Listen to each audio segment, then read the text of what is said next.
just 1 minute late here. Sorry about that, everybody. Good. Let me check my sound. It's coming through. Cool. Welcome to the Blender 3D and LightWave Discussions Day. All right, we'll give it a minute or so before we kind of get officially started.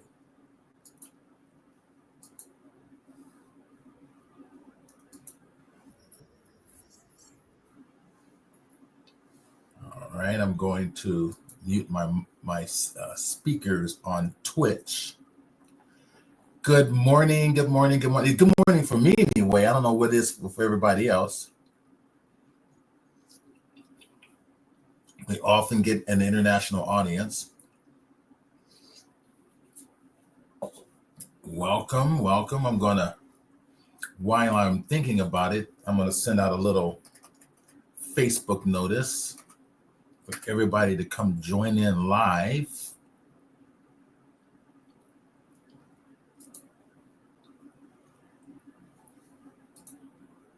So, which I have a program that does it. Adobe Express has got a calendar where you can program all of your social media stuff with your social media platforms. And it will send it out to everybody according to how you schedule. So it's kind of nice. So I have been using it, Adobe Express. So join us now, Saturday. Join us now, Saturday the 6th. All right, so we'll send off a quick little hashtag to 3D, hashtag to 3D models, hashtag Blender 3D. Blender has several hashtags. It kind of comes up here. Hashtag Blender community. Cool. That'll do fine for now. We'll just go ahead and send that out. And then while I'm thinking about it, I'm going to also send this out to a couple of other of my channels. One of them being the Blender user group. We have an official user group on Facebook. Actually, that's what this is all part of. And I also will send this out to Warp Nacelle, which is my 3D modeling or my 3D printing site. I've got new stuff coming up for that as well. And let's also send it out to LightWave 3D integration. So LightWave has some new updates they've just recently posted. All right, let's see who's in. I'm going to do one more share before we kind of get started. And I'm going to share to, I'll go to Starship Modeler. They're a good group. All right, cool. All right, so let's see who's here. Oh, they're slowly coming in.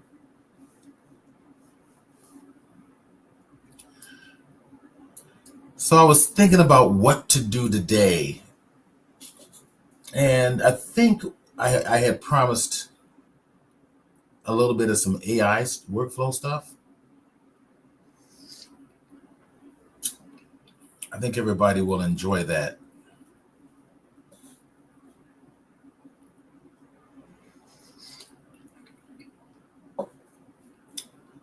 And the question is, I'll show you, I think it's a kind of a cool little workflow for AI. I've got some people jumping in, more people jumping in. So welcome to the Blender 3D and LightWave discussions,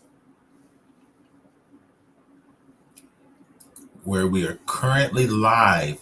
Now, I think I mentioned last time, and I'm going to go to my calendar, that today may have been our last meeting, and it's not true, actually.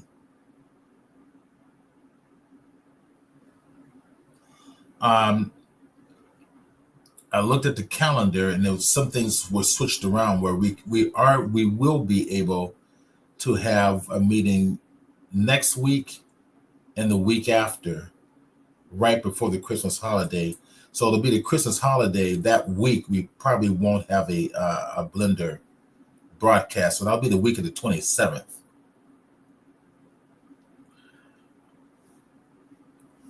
So we will be here next week and the week after. So cool, just a heads up. All right, so let's see, make sure everybody can. Yep, it's like good morning. Welcome to the LightWave, or the Blender 3D and LightWave discussions. Share where you're from, what the weather's like in your area. I'm going to put on here the site or the address here for those who want to share live. We're going to copy it now. And to share live, I'll type it into Twitch. Good morning, everybody. Welcome. Share where you're coming from. What's the weather like in your area? To share live, there we go. I'm going to put that there. I was mentioning a little bit earlier that LightWave has come up with some new additions. I was watching I posted the video on our LightWave integration site. I'll show that to you right now, as I'll show you where the video is. So here, let me just bring up something here. Bring up the Facebook page. And we've got the LightWave integration. Oh, there we go, right there, LightWave 3D integration. So I posted a video that the LightWave group put out. Oh, I'm sure I did. Interesting. I was sure I put it here. Wow, I'm making a liar out of myself. Where did I put it? I may have placed it onto my personal page. Let me go find it. It was a YouTube video. There it is, right there. Okay. So what I will do is I will go ahead and share this right now. Like I thought I put it on the on the LightWave integration. So I will go ahead and go to the group. And once again, for those who want to come on and share live, I'm going to go ahead and share my screen.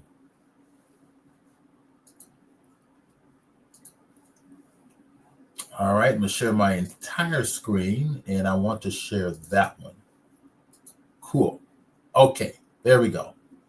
All right, share live, come on board. There's the link. If you need me to repost it again, I will. LightWave 3D integration, I'm going to put it there.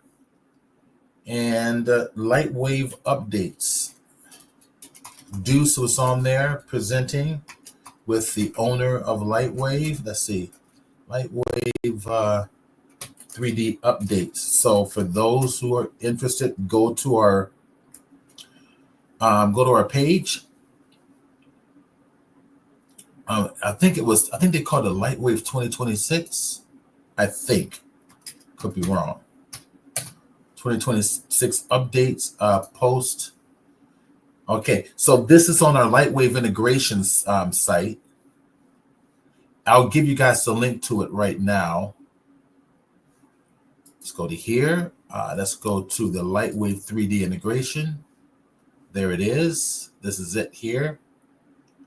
I'm going to copy that link, and I'm going to put it into the chat box.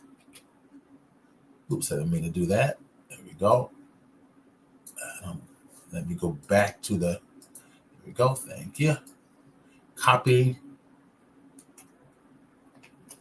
And I'm going to put that into the chat box inside of Twitch. There we go. Okay. So on our Facebook page, LightWave Integration, is the latest video from the LightWave group. Check it out. Once again, here is the link for anybody who wants to come on and share. And I made a promise that I would share with you guys some of the, maybe some potential AI for 3D workflow for Blender.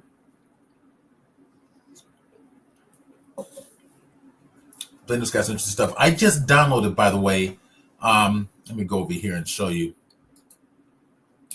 I just downloaded the new Blender 5.01. It's now a release candidate. Blender.org. Okay, get rid of this darn page here. So I already donated. All right, now go to the downloads. And 5.0 is our current version, which we're excited to have. Some really nice features. And I've got the download Blender experimental down in the pink area in the very bottom. And there's the release candidate 5.0.1. So that should, I would assume that will be official as their main download probably this coming week. I would assume. So I'm assuming that the 5.01 is a lot of bug fixes and optimizations. All right. I got my coffee this morning. I've become a coffee snob now, so I only buy the whole beans in the bag from a local, specialized coffee place. And then I take whole cinnamon sticks and I put it in the coffee bean grinder and grind them all together. And it makes a nice little blend. Okay, let's go have some fun. Good morning. Say hello. Come in the chat box. Say hello. Share where you're from and what the weather's like in your area. And if you want to share anything, I'll go ahead and copy and paste the share live link again. Because I know those who come into Blender not Blender, but to Twitch, don't always see it if they weren't here before I posted it. So there we go. The share live, come on and join us.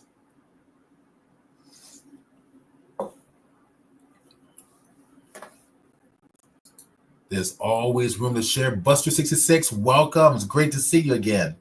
DJ Sharp's Cut. I always mess it up every week. I don't think much must matter with me. Welcome. It's great to have you here. Magnonsens, as usual. Parsons, as usual. Parsons, come on and join us and share some stuff. You haven't been on in a while. And we don't care what it is because you do some great work. Show us some of the newer projects or something that you're working on. Anything. Come and share. You have the link. Just posted it. All right. So DJ Sharpcut says, wait a minute. It's not showing up here. Yeah. How are you? Come on. Stay there. Thank you. I'm doing great. So if you have DJ, if you have anything you want to share, you're welcome to jump on board. I just gave you the link.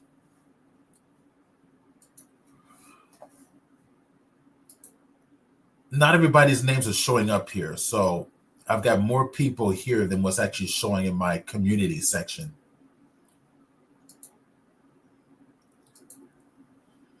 Okay, let's go play.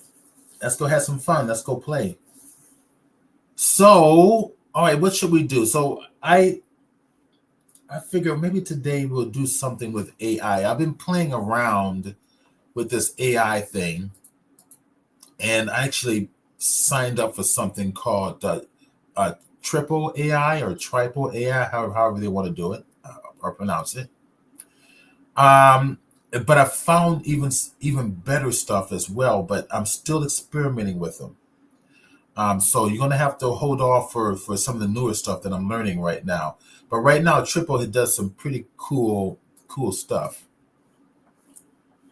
Let's see. There's a comment here saying nothing new with LightWave, but working on some stuff soon. Okay. So DJ Sharps Cut. So you're primarily a LightWave guy.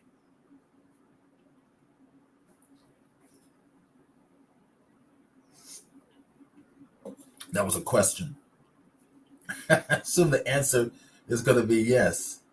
Yes, mainly LightWave for 3D. Gotcha. All right. I'm curious. What do you do in the industry?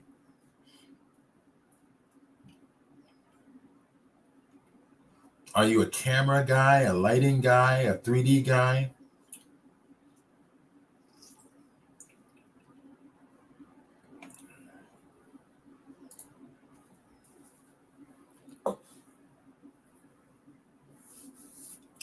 Just curious.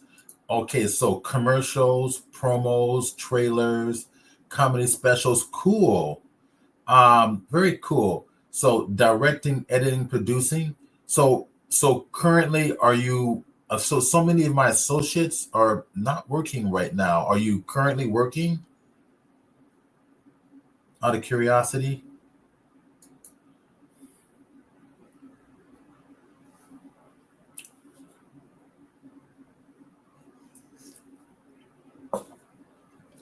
DJ Shevska says that yes, but taking it easy for the holidays. Okay, I think we're all going to be doing that.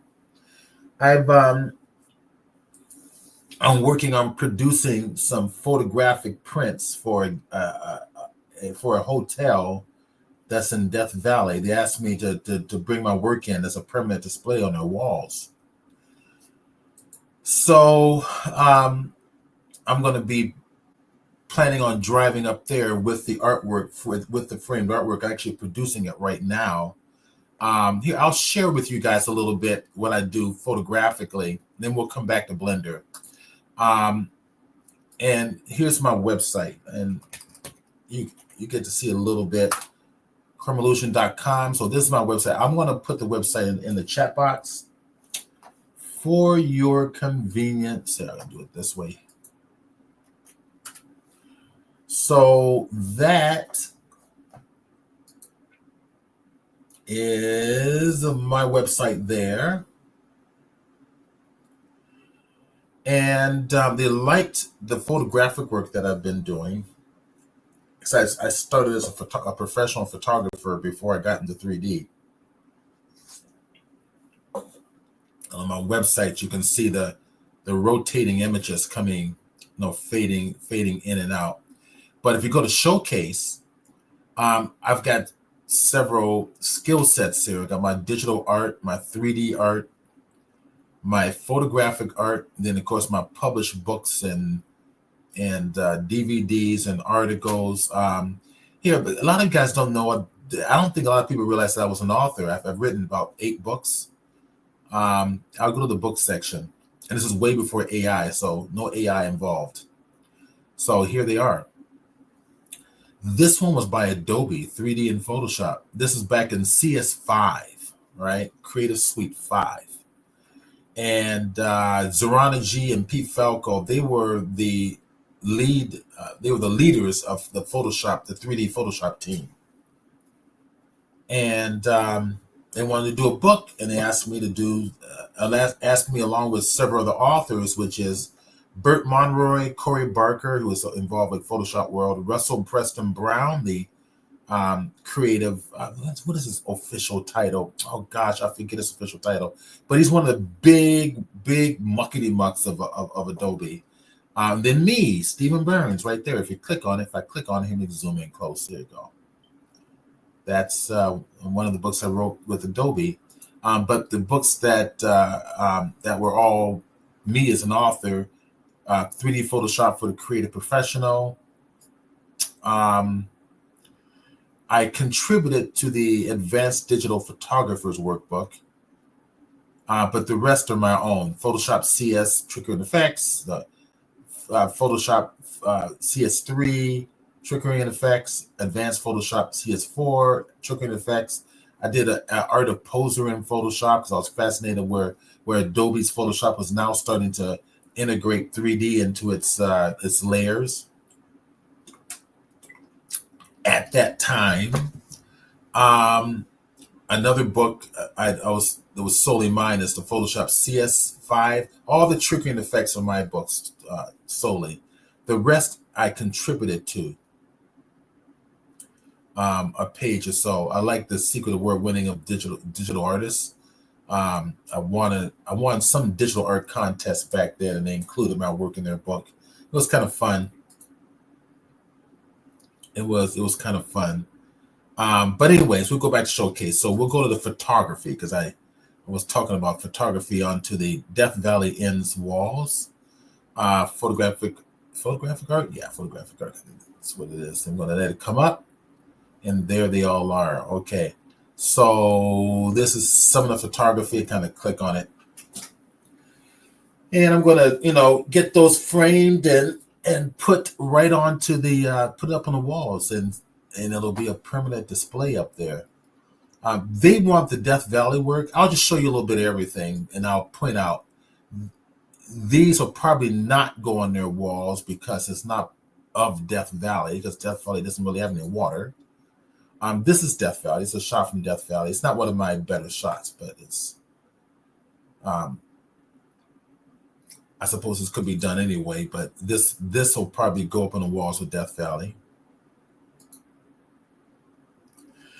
I always love the sky shots here. Let's go past some of these. Let's go to the sand dunes of Death Valley. Let's go to this one here.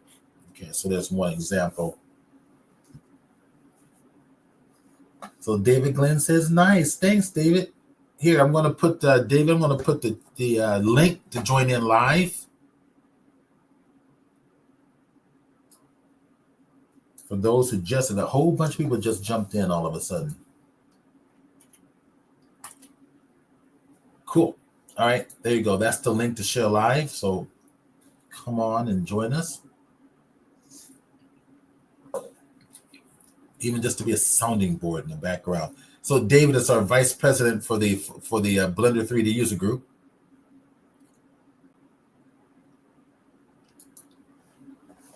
Okay, so that's one shot for the dunes. Another shot of Death Valley. I'll probably place this one in there. And this is the racetrack. This is where the moving rocks are. So you probably heard about all the stories of the mysterious moving rocks in Death Valley that leaves mud tracks behind them, but nobody moves them. They move on their own. So we now know. Okay, David just popped in, I think. Let me kind of add him to the stage. Well, hello, David. Hello. I promise next time I'm going to have a camera. Oh, good. I say that because I promised that the previous time I was on, I was going to have a camera. Well, now that you have a job, you should have a camera. Well, yeah, I sort of have a job, but it's all relative. It's all like check this out. Look this. Which is just to review a little bit. Amazon. It's so cheap. It's like, let's see, what do we call it? I'm going to call it desktop cameras or desktop. Yeah, but camera. You say the thing is that this is 49 bucks. 50. Oh, here's the thing. It's not just cost. I really should explain myself. I am, in addition to being I'm a hacker of everything, literally. One of the things I like to hack with is these little microcontrollers that are either Arduino based or which is I get it. And I'm trying to build myself the ideal for David Glenn, a camera that will accept a C mount lens. Just like you'd buy in the store. Your atypical Leica base C mount or lens, and they have a set of backs and back ends, which is like the thing you clamp the lens onto and senses what it's seeing. Right.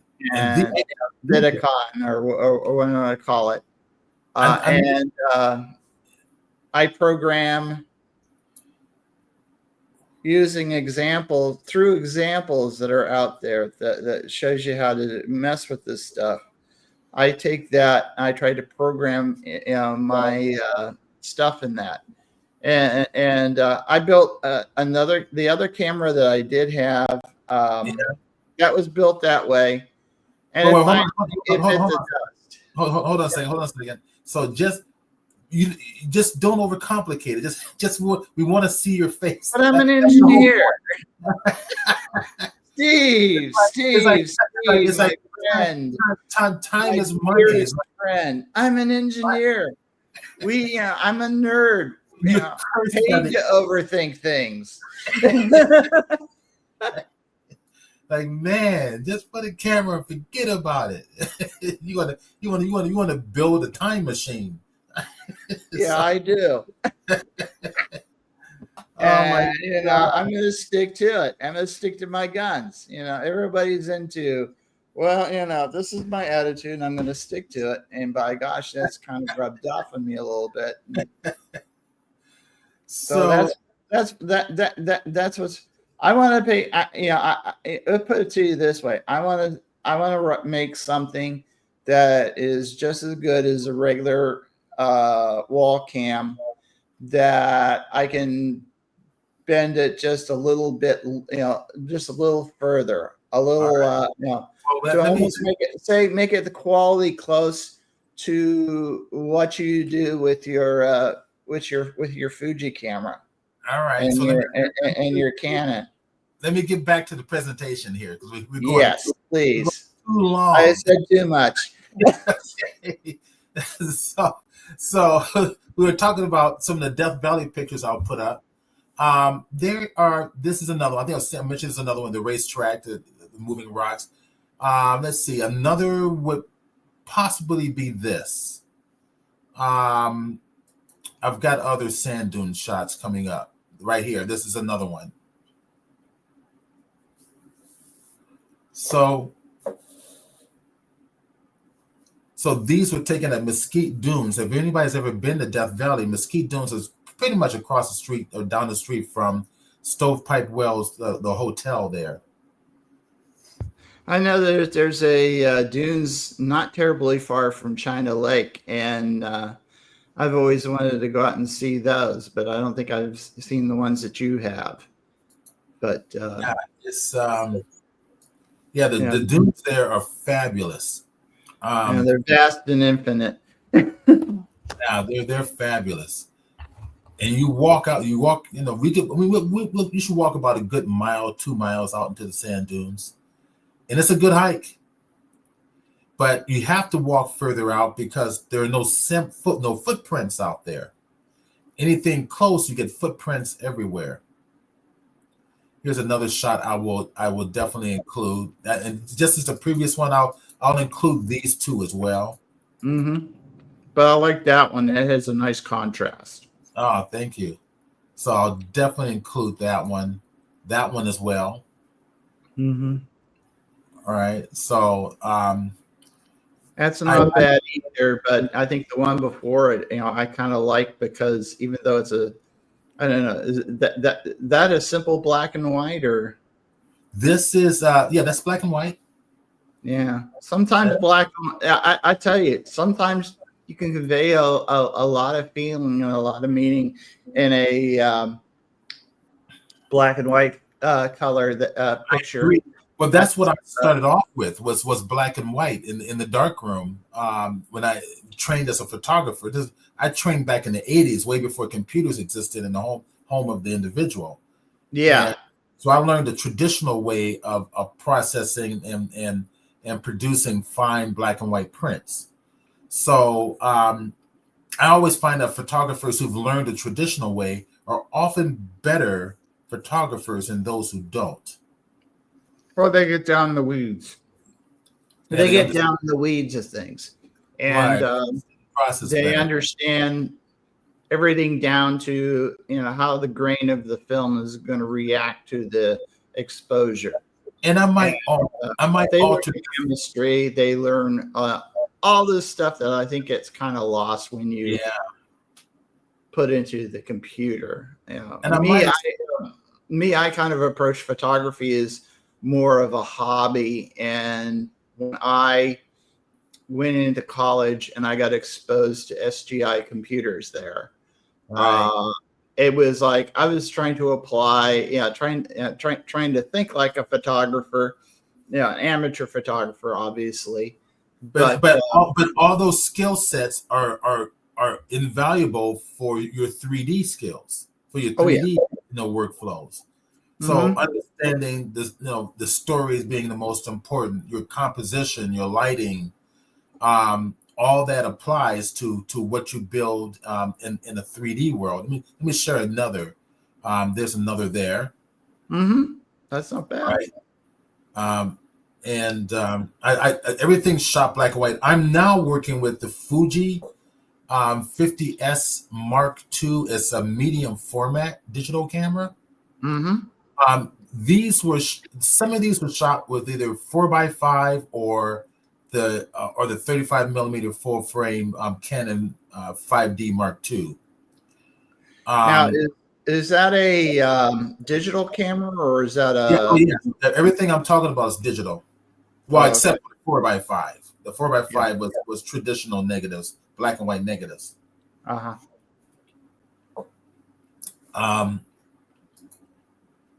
This was shot with a 4x5 negative. And this is actually one of my favorite shots. But I'll probably I'll definitely going to put that on the walls as well. This was also taking the same place, the Mesquite Dunes. They're all taking the Mesquite Dunes. I'm highly influenced by like Brett Weston. I'll show you some of his work in a little bit, just so you guys know kind of where my influences are coming from. I've got many different influences, but Brett Weston was a contemporary Ansel Adams, but his work I thought was more dynamic than Ansel's. I think he perfected the black and white printing process and technique better than Ansel himself. Here, we'll come back to my page. I'll show you some of Brett Weston's. Please do. He was the son of Edward Weston, the famous photographer. And for those of you who might know some, Brett Weston artwork or photos. Let's go here. There we go. So here's some examples. Oh, it's like I found a site with a lot of his work on it. Let's see if I can get a larger view. I can click on it. Oh, accept all. Yeah. So this is sand dunes. That's his particular vision of the sand dunes. But this is White Sands. I've been to White Sands. I was not very impressed with White Sands. They're not as dynamic as the ones in Death Valley, I didn't think. Sometimes you got to work with what you get. What you got. If you went into White Sands and you saw something that was not necessarily impressive, I'd take pictures of it anyway, and try to get into your inner self. And it's something I've been kind of doing a lot lately. Is to try to get into my inner soul and say, okay, how can I make that? How can I make this pop? How can I make this stand out? How can I take ordinary and make it extraordinary? Right, exactly. So DJ Sharpcut says he takes photos mostly for portraits. Yeah, I think for your business you would. I did that too as a professional photographer. Did a lot of corporate brochures where But the CEOs will fly into the San Diego office, and I would have to, and it was a stressful shot, stressful shoot, because Yeah. they're all flying in from wherever they are for that one day. And this is way before digital, and you better not screw it up. You Right. better not screw it up. So Yeah. you really had to know your stuff. Yeah. Um, Yeah. Portraits, one thing you got to remember, you don't want to slam portrait because, portrait is bread and butter. You got to bring money in. yeah. So And, here's another example. there's a lot of things, nuances you could find in portrait photography as well. All right. So let me talk about this piece here. Yeah. So I love about his work is he abstracted nature. It wasn't about representing what he saw. It was about representing something emotional. So this contrast between lights and darks, this interplay between lights and darks, has almost a spiritual meaning to it. So his work influenced me so much. Here's some other examples of his sand dunes, which are iconic. I'll show you this one here. Okay, now this is somebody else, but you can see the influence of Brett Weston on his work. Mm-hmm. This is in Namibia. I have not been in Namibia. Can't even talk today. I've associates that have been there. I love what they've. I think this is a place where you see those iconic shots of the ruins, architectural ruins with the sand dunes all through them. Here's one Yeah. by Bill Lemke, which is very interesting. I love this approach to light and shadow. So stuff like this influences me. So if I go back to my work, I like the starkness, the interplay of light and shadow. It's not about the sand dune, it's about the light. All right. It's about something else. If it was going to be about the sand dune, I probably would have taken a more expansive shot. Here's another example of that. It's a much more of a human-like form in there. Yeah. And even when I create with 3D, that's kind of the way I'm thinking. I'm still thinking that way. I'll show you one of the latest pieces I did with Blender. Another example there. This will also go in the gallery, just as the previous one. And this one I love. This is the racetrack with the moving rocks. And I definitely want to include this one in the show. What's stressing me out right now is I'm trying to remember where I saved it. And it's a panoramic. So this was like probably about eight to 10 different individual shots. So if you turn the camera vertically and say the vertical right side ended right about here, this is all 1/2 frame overlap shots all the way down, like snap, snap, snap, snap, all the way across. Then Photoshop stitched it together. Yeah. You could do, and there's a great little function in Photoshop for that. Mm-hmm. It's what I live by. They ever take that away, I'm lost. Yeah, I agree. That was when they perfected stitching. That was a godsend. Something else they perfected, you probably didn't know about. A lot of people don't know about. New in Photoshop, particularly inside Adobe Camera Raw, is AI sensor dust cleaner. Basically, push a button and tell it to look for all the sensor dust that it found and get rid of it, and it cleans it up perfectly. Now, my Canon camera, the 5D, it has a thing in there that supposedly shakes the Vidicon and or whatever it does, magic it does. Don't rely on that. That's sensor shake. So or what it does, it vibrates the sensor to knock the dust off, but it's still in there, right? So it's basically knocking it off somewhere else. Knocks it So off somewhere else, and unfortunately, what it'll do is it'll hang there in that somewhere else. Meanwhile, you take the lens off, you put the body cap back on, you put it in your bag, and all yeah, that dust goes floating around, back into yeah, you. you got to clean your sensor, and you can learn how to do it yourself. I clean my own sensors, so I Uh-huh. know how to clean my sensors. But you got to keep them clean. Now, I have my digital camera. I decided I'm going to clean the sensor really well, put the lens on, and never take off the lens, which I don't. I've got a 50 to 500 millimeter lens that lives on my Fuji camera, and I'm Mm-hmm. thinking no dust will get in now, right? Wrong.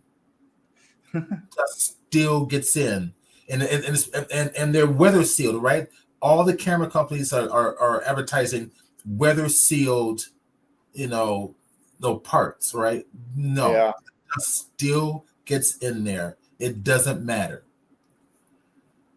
Well, So, and mine's that's probably the like 10, 15 years old. this shots in Death Valley. We had some fantastic clouds on this recent trip that I Oh had to yeah, do. I remember. I was worrying about you getting washed out there. No, we got lucky. We got a little bit of rain, but at night. But it leaves behind these incredible cloud formations. They're Mm. incredible out there. Um, so this was one of the shots. I think this is near the sand dunes. I think I will include this one in the gallery show as well. Yeah. There's another one, black and white again. The nice thing is about going out to Death Valley is if you go to the if you go into L.A. Basin, there's all the June gloom or whatever gloom that's out there. Right. Seattle suffers from the same problem. Okay.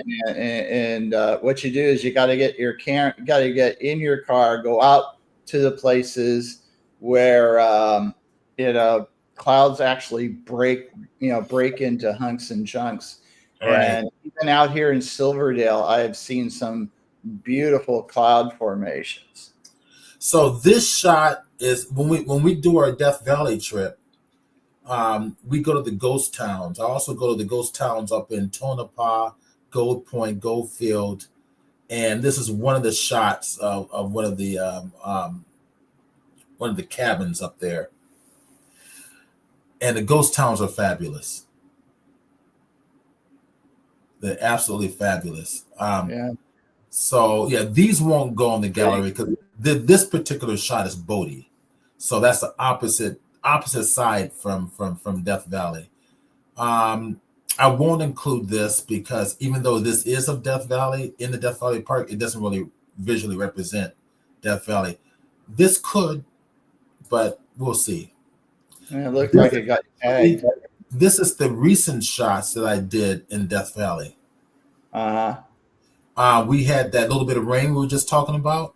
It's Yeah. uh, it was incredible cloud formations, just Mhm. wonderful cloud formations.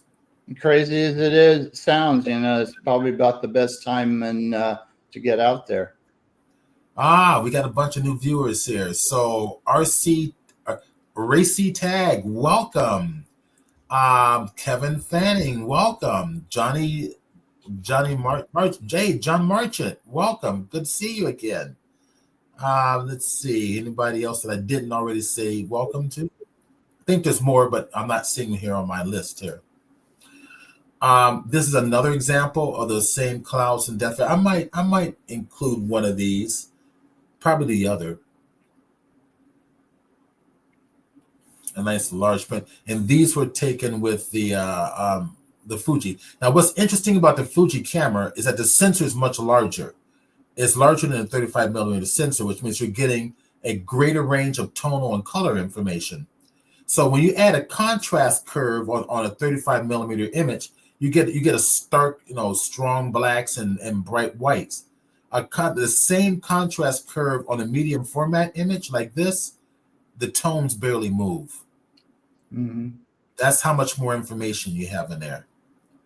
So I'm really loving this camera a lot. This Yeah. needs, in my opinion, more contrast, more starkness to it. Mm-hmm. And I'm fighting it because it's so much, it's a lot more information. So I'm going to have to go a little bit more extreme in my interpretation of this image. I think this image can be a lot more dynamic. So with that said, yeah, so that's when I go to Death Valley after Christmas. That's what I plan to do is I'm getting these produced now, and then I will take it up to the gallery, hang it on the walls. And whenever I take my Death Valley classes out there to that hotel, which is where we always stay in, they get to see my work on the walls. Mm-hmm.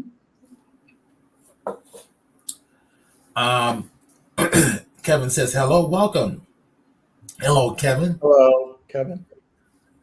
Sorry, I was just drinking something here. All right, let's go play.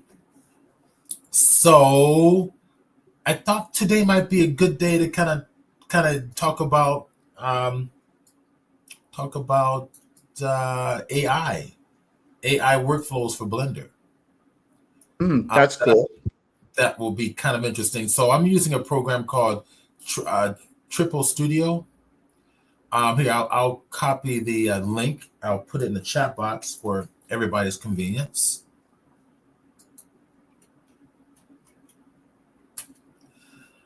And something I'm experimenting with. Oops, somebody just came in. Hey, how you doing? Hey, how's it going? Great. Kevin's here. Hey, okay, cool. So, That graphic, there you go. This thing Oh, was yeah. on for a while, those lower thirds. okay. All right, cool. So, all right, man. Welcome. Always great to have you. And all right, so and I would like to get your thoughts on this too, Kevin. So I've got this AI generation program, so it's actually kind of cool. And I'll show you guys my workflow here. So this is what I'm going to do. I'm going to go over to, let's see, what should we do? Should we go to my AI section here? There we go. All right. Now I could go, I tell you what, why don't we go over to Google Gemini, right? Which is Nano Banana. There is one that I use called AI Chat. I'll give you that too. All right, this is cool. I think you're gonna like this. I'll show you AI Chat first. So I'm gonna put that in there. All right. So AI Chat, this is free, guys. This is free. Mm-hmm. All free. You can do chat, you can do image generator, you can do video, you can do music, voice chat, photo editor. This is all free. I'm surprised the MPAA isn't knocking at their door. I'm using one called I think it's called either Sunu or Sunu, and it's an awfully nice tool. I ought to work up a set of slides or a presentation at some point in life and show you how that works. All right, so we're gonna do image. That's in the future. All right, so we'll do image generator. Okay. Right. We'll do image generator. Okay, so do something Christmassy like Santa's sleigh. So everybody is that, or you guys anybody want to tell me what to put in here? Should I just do Santa's sleigh for the Christmas thing? Fine. I'm not hearing anything. Sleigh with a Christmas tree, with a cat on the top, and the Christmas tree goes. Well, no, let's keep it simple. We want to do something. We want to do something we can actually use, right? And keep it simple. I'm going to say Santa's sleigh. We can always do Santa later, but we'll put Santa's sleigh, and I'm going to. All right, so you got Santa's. Where's the sleigh? Yeah, it's no. I misspelled it. That's why. So I click generate. There we go. All right. So this is also using, I think this is using Gemini as well. Well, yeah, it's one of the problems of AI. Pardon me for being stepping in, but the Santa's sitting backwards. Yeah, I want the sleigh. I don't want Santa. Matter of fact, we'll say Santa sleigh Without Santa. on a white background.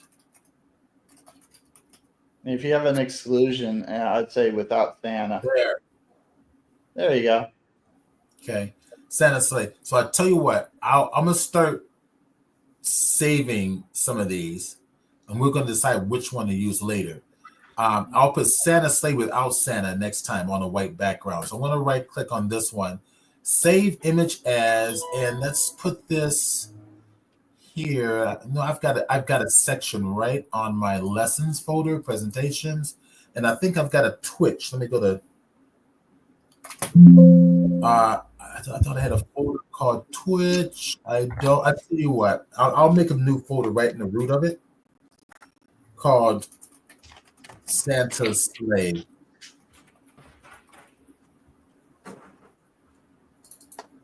All right, and I'm going to make a new folder inside there called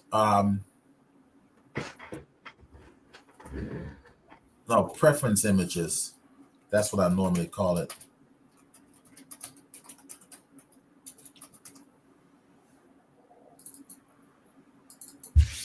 So the key workflow is that I find it's best to have an image. Now you can do text to 3D, but I find it's always better to have an image where you as the artist approve visually what you're going to get first.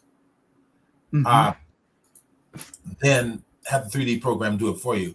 So I'm now going to say Santa sleigh without Santa.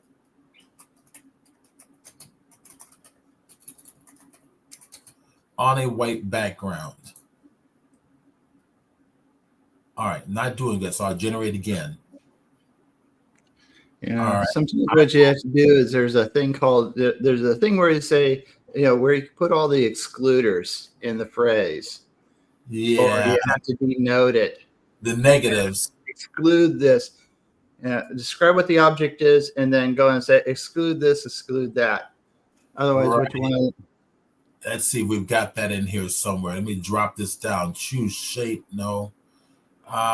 We don't have. Interesting. I thought I had it in I know. All right. Maybe it's an upgrade. I got to upgrade to Deep AI. But I tell you what we'll do instead, we'll go to Google. We'll go to Google's thing. I think it'll do a better job. Google Gemini. There we go. And that's going to do the same thing. So I'm going to copy this, go to Google Gemini,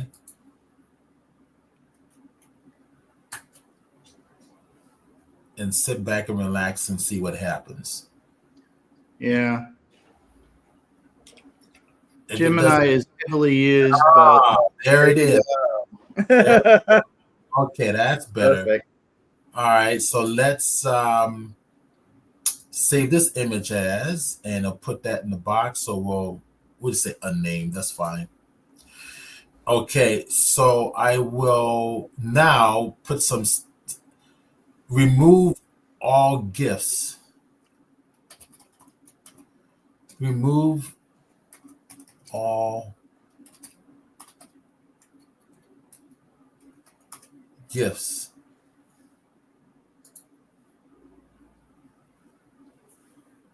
See what it does. Probably get a new sleigh again. No, it won't. That's what I like about Nano Banana. See, look, what I love about Nano Banana is once it produces something, it never distorts it. It keeps it and allows you to make a modification. So I'm going to right click, save this one.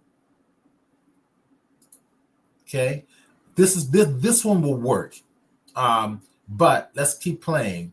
So we change the seat to green. So change the red seat to green.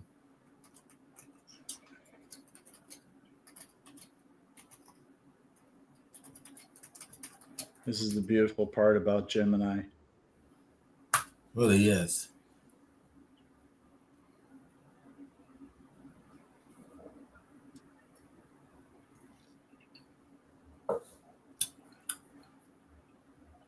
Look at that. See? Mm-hmm. It's kind of nice. So right click on that one, save that one. All right. How should we modify this? Make forward handles bolder and broader. Here, make it a little bolder and broader. This kind of reminds me of the seat in the movie, the original movie, The Time Machine.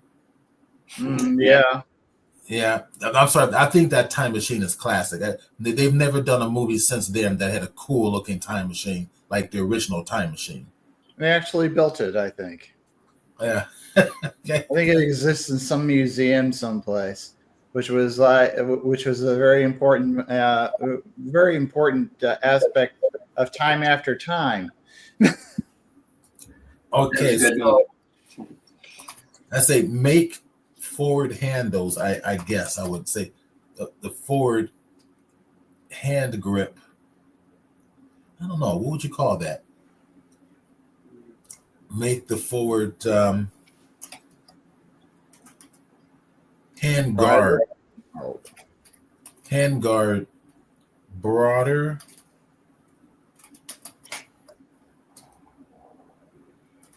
and bolder.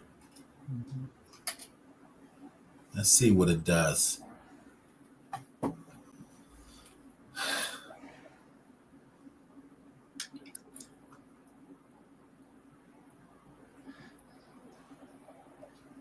And let's see what it gives me. Something's different, but no. I don't think anything. Nothing's different. Okay, let's do this now. I'm going to use another tab. We're going to put in here Santa's sleigh. Just do a Google search. Time to do research. Yeah, just research it out. Okay, all right. So we're going to pick one of these that we like. So I'm kind of liking. I don't know. I'm kind of liking. This one's for sale. $3,000. Let's see. That one's kind of cool here.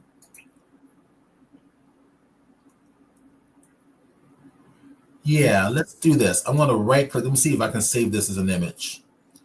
I can't. All right. So what I'll do is I'll do it manually. Do I have it on here? Oh, damn it. I don't have my screen capture. Here, I'll do screen capture. Print screen. Should be good enough. Let me just go real quick to Photoshop. I have a screen capturing program, but I just reloaded the operating system. And I just remembered I didn't load it on yet. So I've got to do it this way. That's why I'm doing it this way. There's a faster, easier way, which is basically use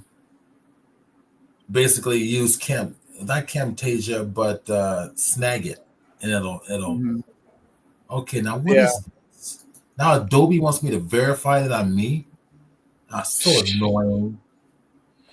They've been doing a lot of that lately. I guess a lot of people have hacked in and stolen people's accounts. Okay, you're all set. Thank you. Now let's go back into Photoshop.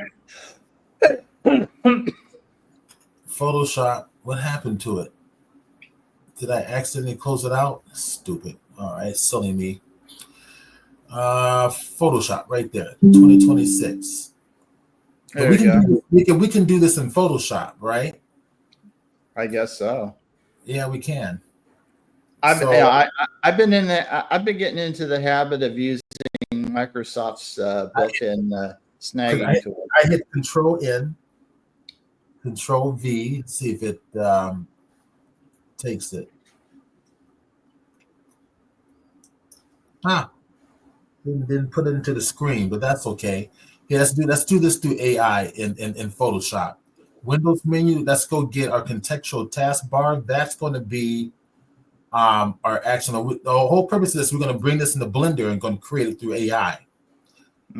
Subject is going to be Santa sleigh. Couldn't find the subject. Oh, stop it. Not select subject. Oh, you got to have a selection. Silly me. Control A. There's my selection. What is the matter with this? Control A. Okay, these little things here, these little, they're supposed to help you somehow. It's annoying, so I'm going to go into the edit menu, or go into the. They work and sometimes they don't. It's really acting kind of bizarre. Windows menu, we're going to go with the preferences, general. Okay, so I have looking for my glasses here. I left them in the. Give me a second. Let me go grab my glasses. I can see things a lot easier. Sounds like a plan. I'm going to do that too. Keep growing old. Yeah, I remember when I was a kid, I would read books like Jaws, right? Little small little novels, and the type is like five point. I can read that easily, and now can't do that shit anymore. Well, when I was reading books as a kid, I would literally put my nose up to the book, and it was like sometimes I was visualizing content in the large because I had attention deficit syndrome, or what do they call it. Okay. And I had to make the words, word size in my eye and my field of view in order not to be distracted by all the other words. So I'm looking for the show menu colors. I am looking for, I thought it was in the general, but I could be wrong. Looking for where it's giving you the help, the little pop-up help things. Mm-hmm. If somebody knows online exactly what location it is, let me know. So let's see, file handler. Let me go to workspace, open documents, align UI according, enable, narrow. Okay, there's notifications, tooltips right there. That was it. Notifications, turn it off.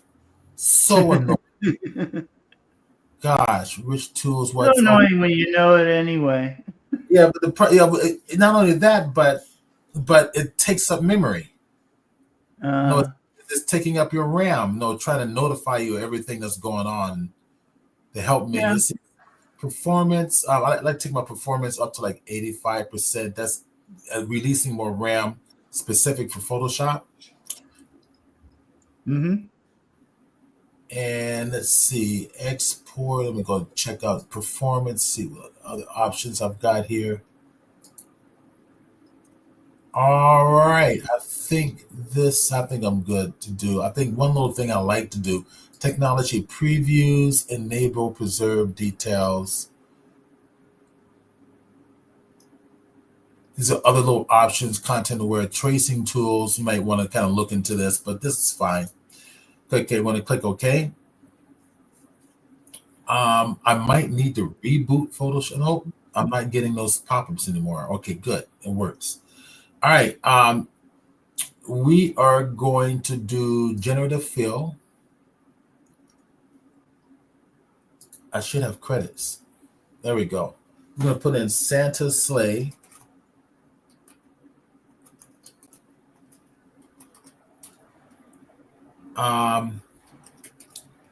Santa sleigh solo. I'm just don't know why I'm doing it. It's using right now Adobe's Firefox. Yeah. If we hit 3 buttons or click on the Firefox symbol, we can also choose Gemini. Right? So we got Nano Banana right here. So this is Gemini 2.5 below Nano Banana, and also Nano Banana Pro preserves detail with editing. So it doesn't really matter, I think. Starting a partner models. Okay, there we go. So generate. Let's see what it does. Just kind of see what Adobe's been doing with AI. It's pretty. Let's see what it does. Yeah, I've been focusing more on the more global, type stuff out there. Oh, look at that! Nice. Oh, that's nice. Okay, very nice. Mm-hmm. I like it. I'm gonna keep. I don't think I need to duplicate it. So if I'm gonna duplicate it just because I'm being insecure. Okay. Now I'm going to tell it remove gifts.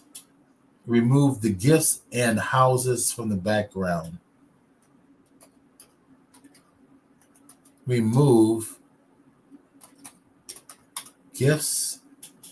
Oops, sorry, I didn't spell it today. Comma. Moon. Comma. Houses in background. Enter.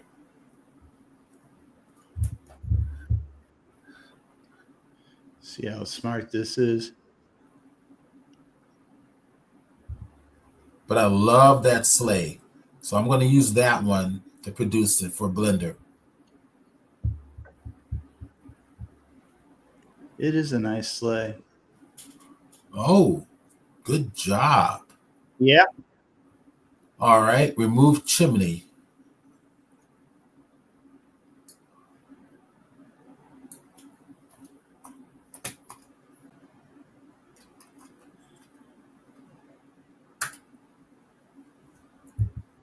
So it doesn't have much to remove here. Mm-hmm. Do you want to keep the Northern Lights in there? No, I don't. So I'm going to remove that. Remove background, replace with white. That's what I'll put in this time. What? Oh, great. What? This is what you should have backed up before you did that. Yeah, that's kind of weird. What did it do? Oh, but it's not supposed to do They that. go Control Z. All right, that's Control Z. Just try remove background. Control J. All right, we'll do it. Let's save this first. I want to save this as JPEG. Control Shift S. Absolutely. Go here and go as a JPEG. Uh-huh. All right, and then we'll go put it into our lessons folder, presentations, and we call it Santa Sleigh, right? So if I just put in SA, there it is, and preferences right there, and Sleigh 002. Yeah. Leave the high quality there. Okay. Now what we'll do is we'll say remove background. Oops, got it. Control A. Remove background. All right. Let's see what it does. Yeah, I like the chimney and Northern Lights, but I think the AI program will ignore it anyway.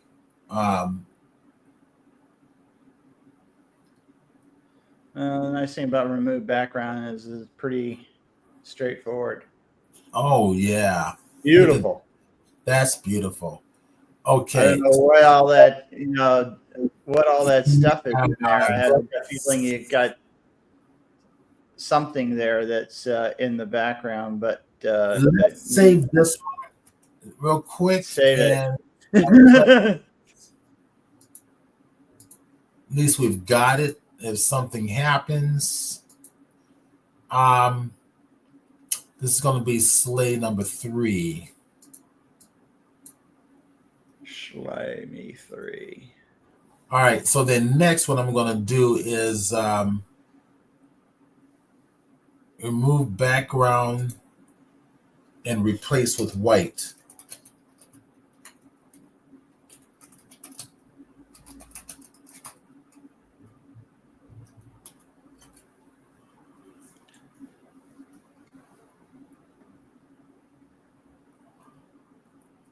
I want to remove the ropes next.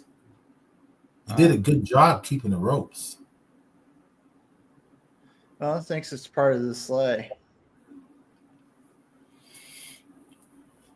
Yeah, good. Very Pretty. good. That's exactly what I'm looking for. All right, Yeah. so let's save this. Bells. Save it. Yeah, save it now. 3, 4. All right, so I'm going to remove the ropes next.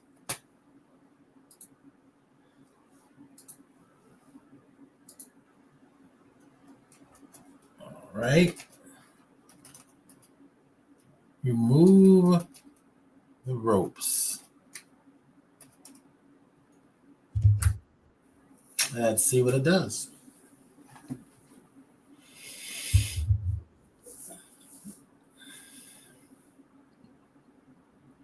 Sit back and relax and see what it does.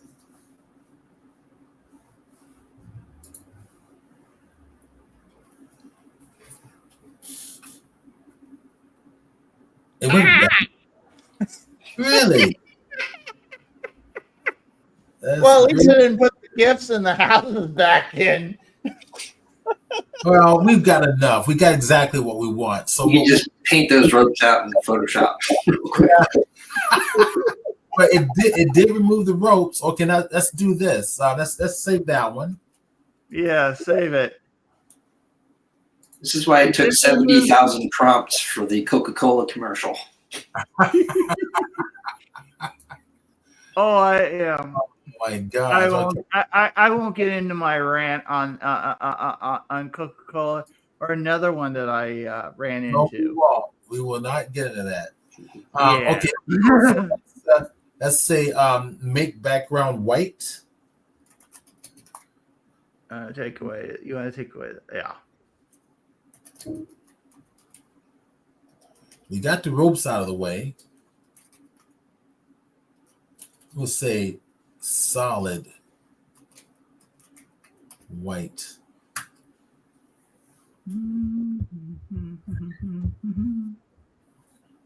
All right, there we go.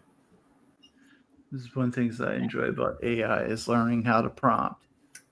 We're almost there.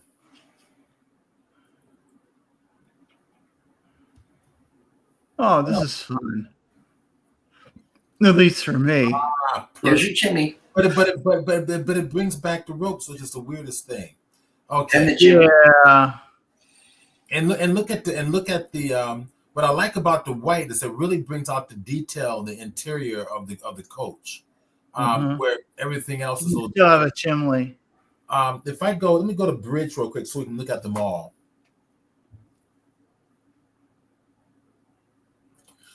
Okay, let's go to the proper folder here.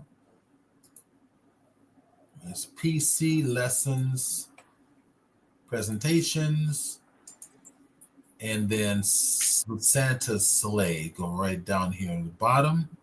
Mm-hmm. There she is. And there's my preferences images. Okay, so here. All right, that was good. That scene. Okay, there we go. See the whites there. Mm-hmm. I think these are some of the other ones. Okay, and then there. Okay. All right, so I suppose what I could do is I can just, if I want, I'm thinking if I bring it in here with these ropes, the AI program is going to interpret them that we want to be part of the geometry. So I'm going to take those out manually real quick. So I'm just going to open up this one. Mm-hmm. And I can quickly do that. I don't want this. Get it out of the way. Okay, let's go to my selection tool, which is where I hit my L key for the lasso tool. Actually, what's this, an AI lasso tool? All right, let's do this.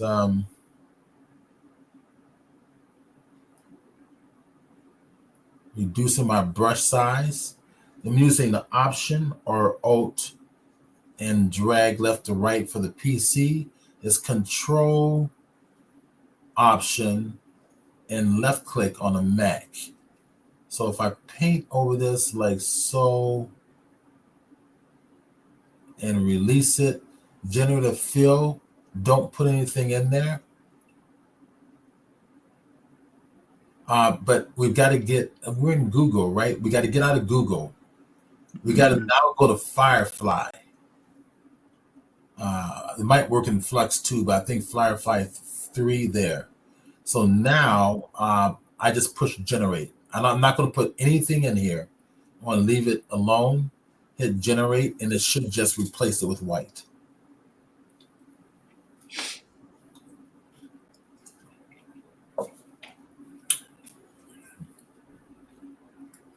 Or you could just paint it out with white.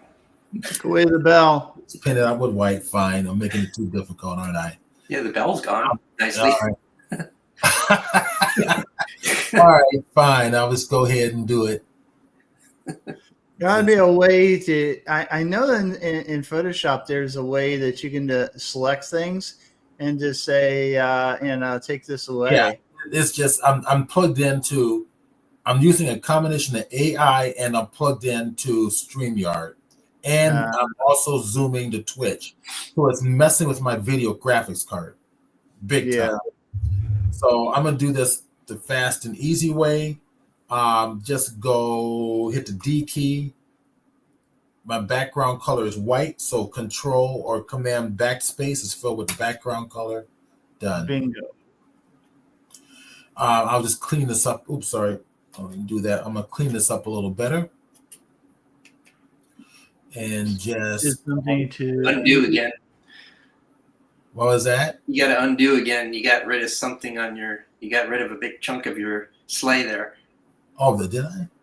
Yeah, the top part of that sleigh is gone. Oh, turn that off. I accidentally duplicated that layer, so delete that layer. Okay. Get in close. See, my Wacom pen is not reacting properly because of the graphics card is being taken up by all the streaming resources. There we go. Everybody contribute to Steve's Patreon so he can buy a better computer.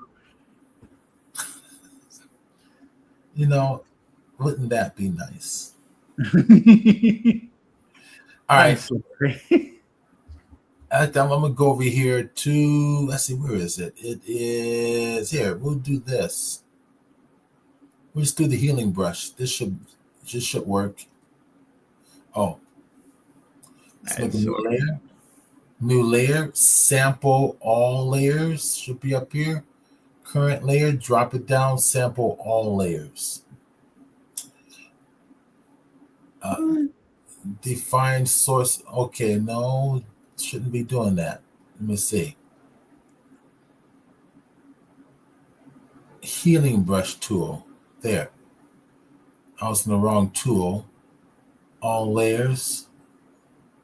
Huh. I don't think it works. Select your back. Maybe you need to select your background. Layer 2. I've sworn I've had this working in all layers before. Or while I'm working in the blank layer.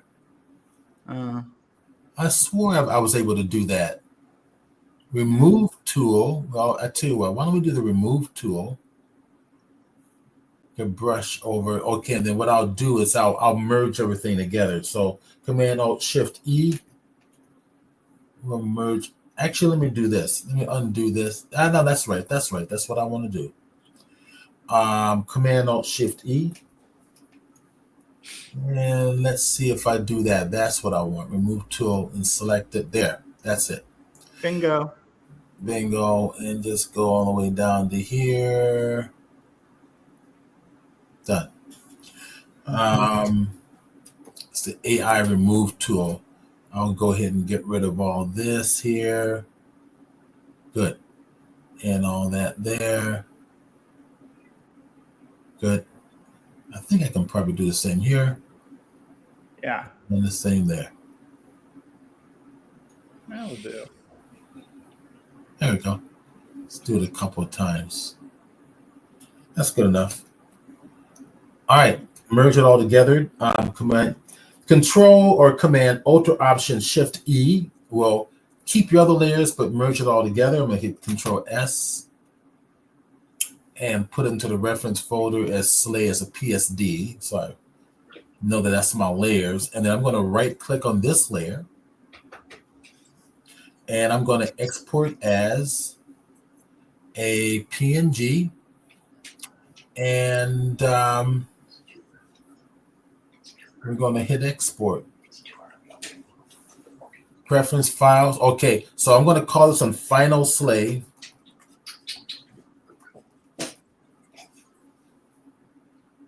And we're going to use that to generate our 3D. Okay, cool. All right, I'm going to minimize this here. We're going to go to Triple AI. Where did I put it now? I think it's right there. There it is. Okay, there we go. We're going to go image to text. We got the image to text button right over here. And we're going to click it. And it's going to ask me to drag the image on in there. So we will go and get our good old friend Bridge. And we call this one Final, right? Final Slay, didn't we? Right there. There it is. And I'm going to drag and drop it right in there, just like this.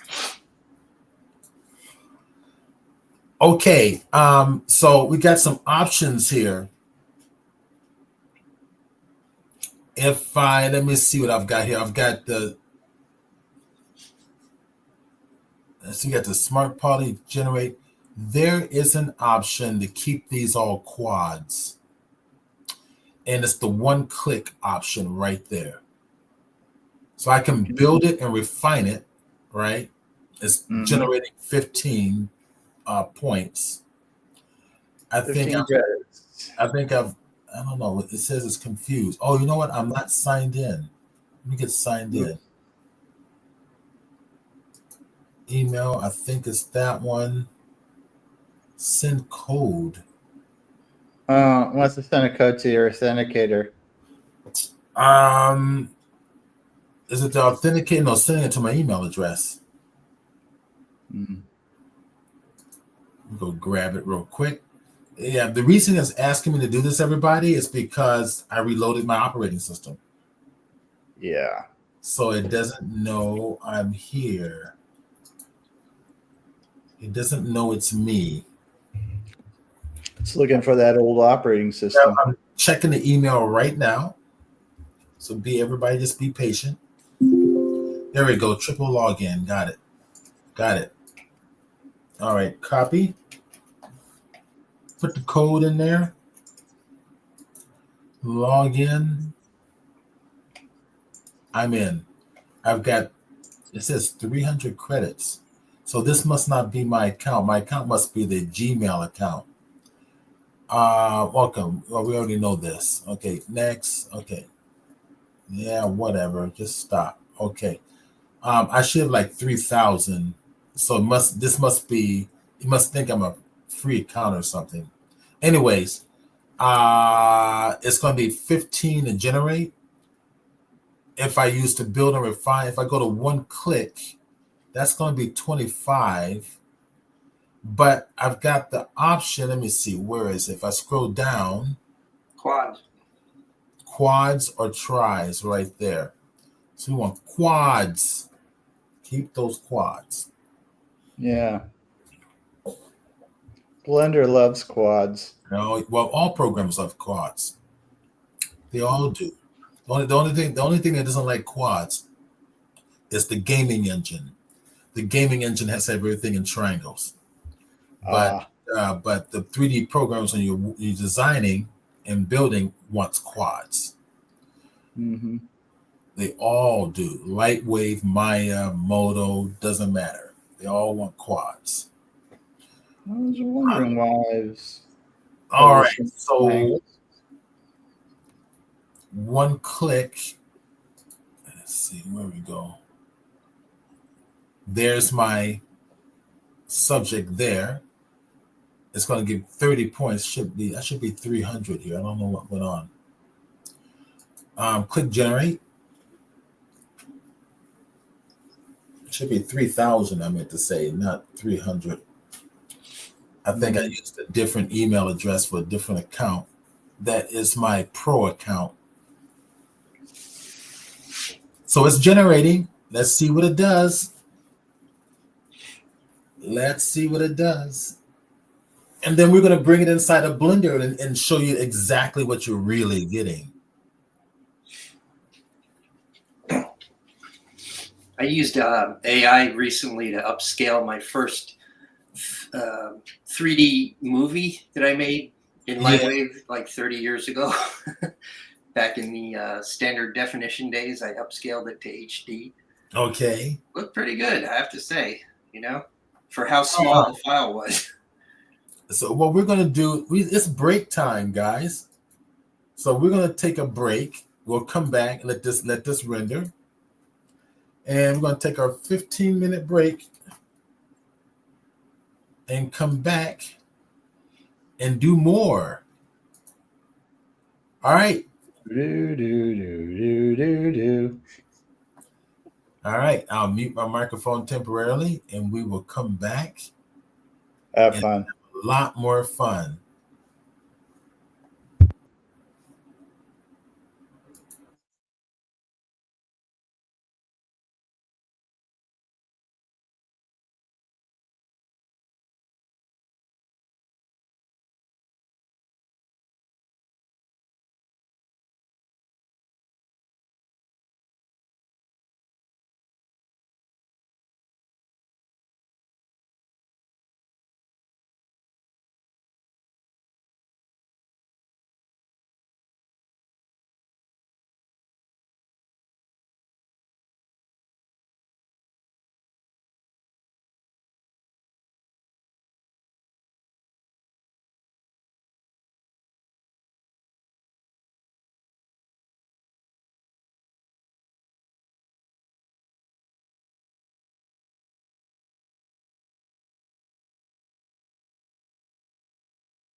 It is almost that time.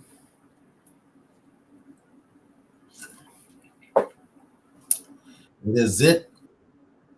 It is that time. Are we back? Okay, cool. Yes, we are. We are back. Look at our sleigh, guys. I'm Slade.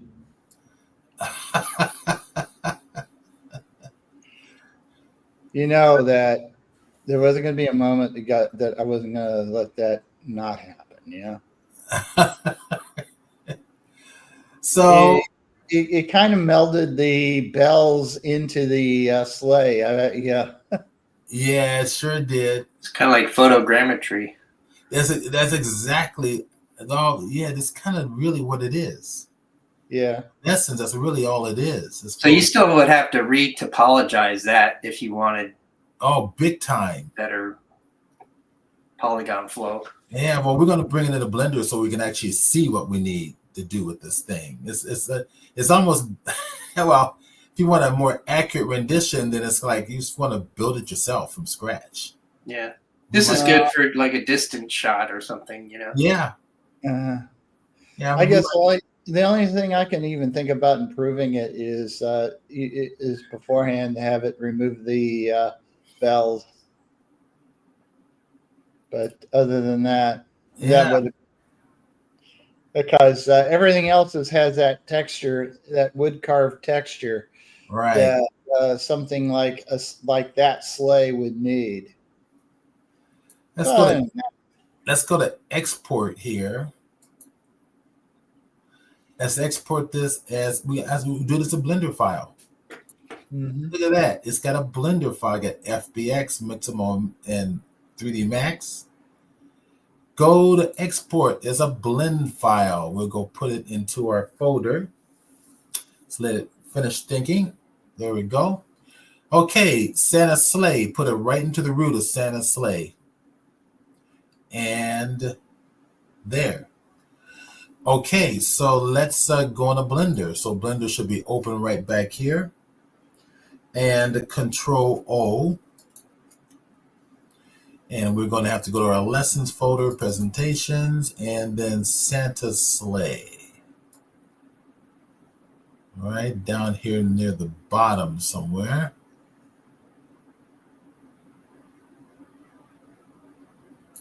There it is. It's not seeing the blend file because it probably didn't put a BLEND at the end of it. So let me go do that now. Let me go back up to the root of presentations and let me go into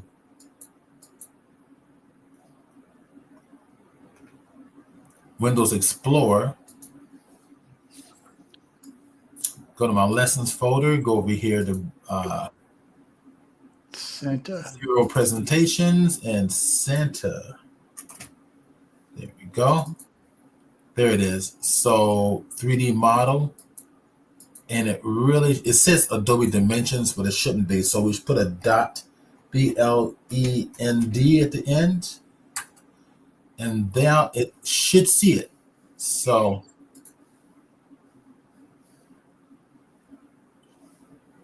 all right, so we're in presentations. Go down to Santa Sleigh again.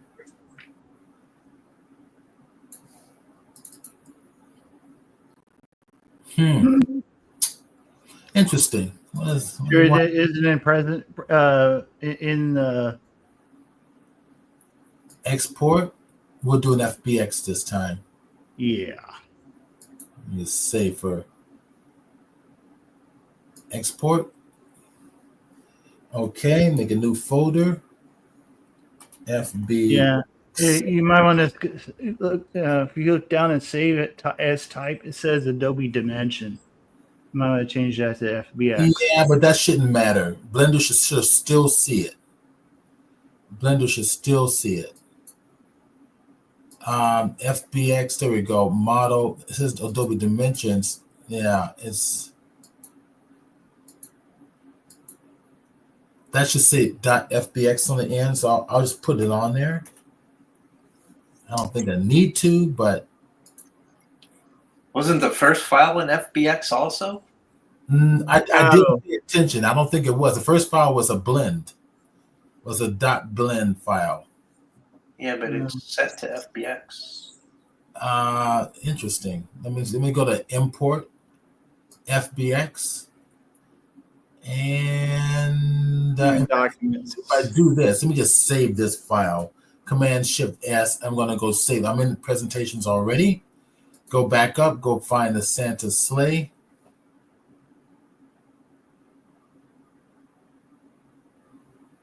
There she is. Call this blend file Santa sleigh.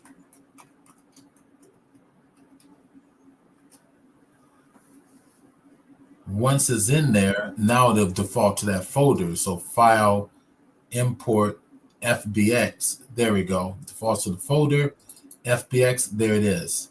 So this the other one FBX also? We told it to save it as a blend file, didn't we? Yeah, but it might just orient the axis to Z up. Like it might just look at that and reorient the model as a blend, orientation. Huh. Because the other setting was set to FBX also. Okay, I didn't even notice it. What the hell? I'll just go to this one here. There we go.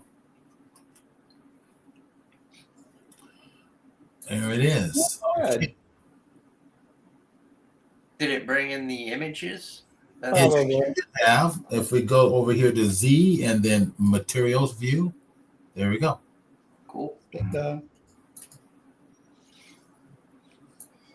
So this is what you're getting.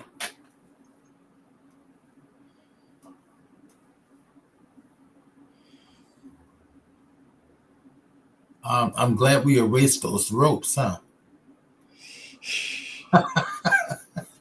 Remember you handed that, so you didn't erase that rope. Yeah, I could have. Uh-huh. All right, let's go take a look at the interior. So Z key, solid view. Tab key, edit view. Ooh, not bad. Not bad. No. I mean, we could work with this. I mean, that'd be almost perfect for Unreal. Yeah, this would be. But Unreal also is going to alter it into triangles anyway. So I know. But not bad. I mean, this could be a lot less polygons. Mm-hmm. I suppose I could have gone in there and manipulated the settings so that we could get less polygons.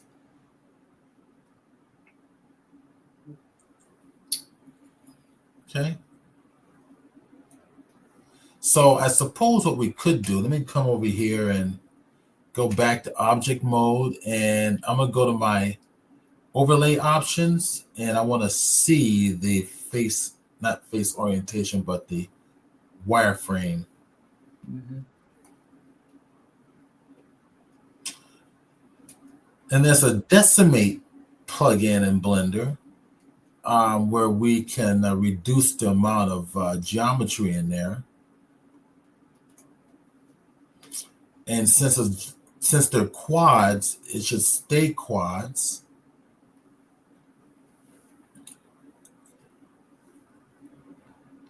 Go to generate, decimate. Okay, so under that option,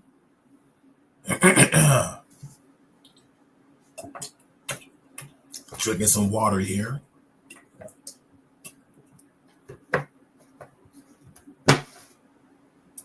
We got collapse or unsubdivide. Let me see what collapse does. So we'll go here. We'll go to 0.5. Yeah, see what it does? Mm-hmm. It's collapsing it down to tries. To 3 points. So Mama. It's a mixture of both. Yeah, it's a little bit of both. This is a 0.2. What does that do to your texture map, though? Oh, yeah, good point. Hmm. Let's go see.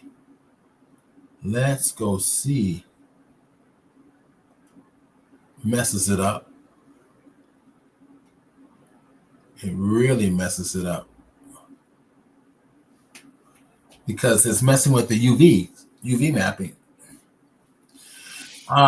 So let's try something. Let's try unsubdivide. So that goes back. Let me go back to, right? That goes back to this. And let's go to Even if you use this as sort of a template to rebuild over it, I mean, that's a great start. At least you have 3D instead of looking at 3 flat views or something. Yeah, that's what I was thinking of doing, was just taking this in and then rebuilding it, which I think is what I'll do.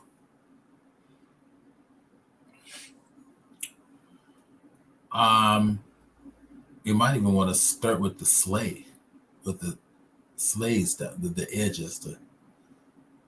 Mm-hmm. I think we'll do that.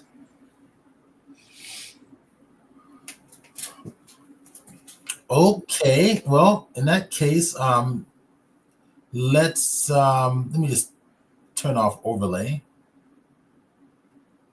wireframe, and let's go play. Let's go actually build this from scratch. It's the one view on the keyboard, orthographic. 3 views are side view. Let's start with the bottom part, the sled part. So I'm going to go over here and Shift A, and we're going to add in a cube. S key, make it down. And now I'm going to go to X-ray mode. All right, I'm going to go to hit my G key for grab, right? And the Z key for the access to restricted to. I'm going to put the center of it kind of like right about there. I can hit my shift space bar to get the move tool physically here and place it exactly where I want it on the sleigh. All right, I think we can do this pretty quickly and pretty simply. Hit the S key, bring it on down about the size of my sleigh, like that. Okay, and we're gonna just push it back way over here. Go away. Yeah, you might want to kill your Outlook. Yeah, I'm gonna close it. Good, thank you. You're welcome. All right. Kevin, did you want to share anything? I just had like a quick kind of shader thing, but it's nothing, spectacular or anything. Well, I tell you what. Why don't I have you? Why don't I just have you go next, and then I'll continue this on right after you're done. All right. Okay. Yeah, it won't take long at all. All right. No big deal. I'm patient. All right, cool. Go ahead and share your screen. Hold on. If it's not already being shared.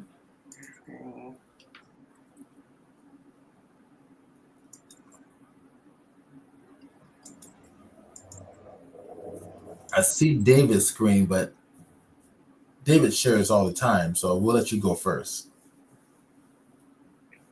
Okay, let me stop sharing my screen. I'm going to share your screen. So I'm going to remove mine and then add yours. Okay, so you are live. All right. This is just a quickie thing that I was messing around with. In LightWave, we used to have a car paint shader, or they still do, which kind of included all the things about kind of a specular car paint all in one node. So I was just going to mess with one in Blender, getting the same results. Now I downloaded this image of it's from like a car company that, you know, sells those types of paints. And you can see in the material that it's this particular color is kind of a greenish cyan and a bluish, you know, and this kind of graininess, this speckliness to the car paint. So that's kind of something I wanted to replicate. So right now, just have Suzanne here with a basic material on it, and it looks more like plastic now. So I'm just going to lower the roughness a bit to get a little bit more shiny. And I'm going to change the base colors. I'm using the node wrangler, so I'm shift clicking on something here. I start with a layer weight node that gives me almost this Fresnel type effect. I pipe it through a color ramp, which I'm using it to just increase the effect. And I'm using this output into a mix shader, which is blending between these two colors here, this bluish and this blue-green color. So I'm getting, at the glancing angles, I'm getting the greenish, and at the forward angles, I'm getting more of the blue stuff. Mm-hmm. So if I pipe that in and override my base color with that, I get this.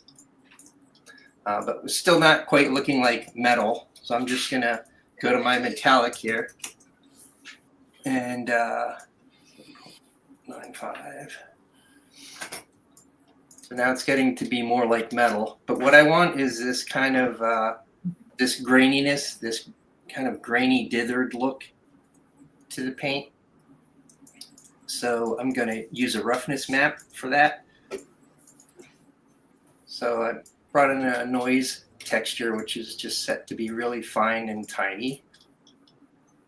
And I piped that through a color ramp just to kind of emphasize it a bit. And I'm going to use, let me select my node again here, my principled. If I pipe the result of that into the roughness and override that, I'm getting this kind of, that same kind of dithery look, but still not quite here. So you can see that this actual sample size piece has a very hard clear coat to it. That's what's creating these hard reflections on the surface of that. So I'll just go to the clear coat setting. I'll just do something like 0.9 here. So now I'm getting a little bit closer here. But the one thing that's missing for me is on the reference here, it's got these white specks. It's because that clear coat paint has that kind of flaky metallic, you know, speckles in it that really kick up these bright white, you know, reflections in it. So I made another section here. Again, I'm starting with a layer weight node, and I'm piping it through a color ramp to kind of clamp it down here. Oops, bring that back. And I'm feeding that into the factor of another, what do you call it? Another mix node here. And on the other side of this, I'm starting with a Voronoi texture, which creates these little flaky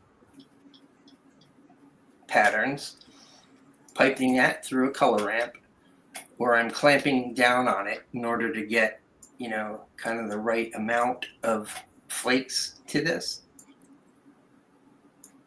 Mm-hmm. And that gets fed into this mix node here. And if I pipe this into the specular and override my specular with it, not seeing it yet because this color ramp here,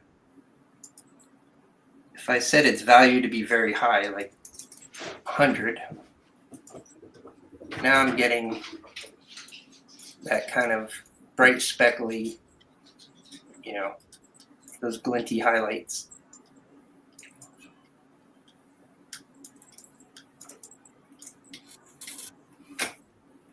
Nice. So you can adjust all this stuff, the colors, obviously.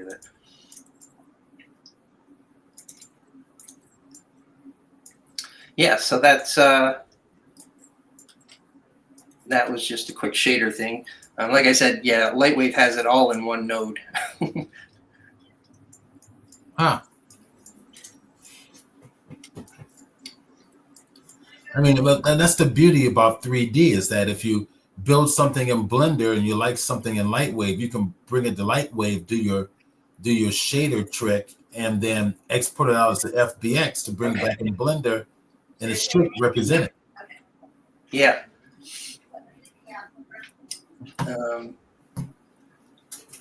Yeah, and and like I was mentioning earlier, so yeah, that was all I had for this shader thing. Okay. And, like I said earlier, I was using AI to upscale a movie that I had made 30 years ago. That would be great.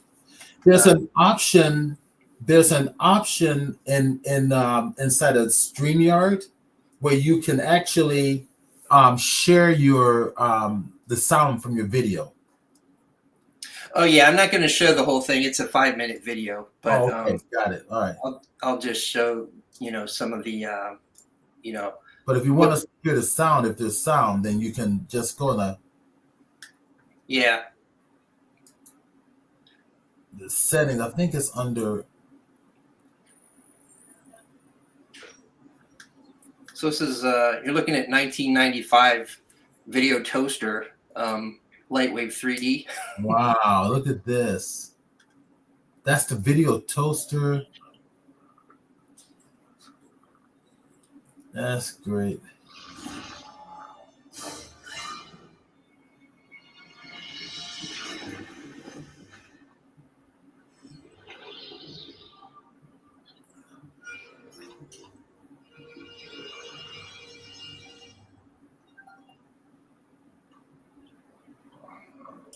Anyway, the original video was rendered at standard definition, which is 720 by 486. Wow. And if people forget, YouTube wasn't around in the 90s. It wasn't around until 2005. Okay. And then in 2006, Google bought it. Okay.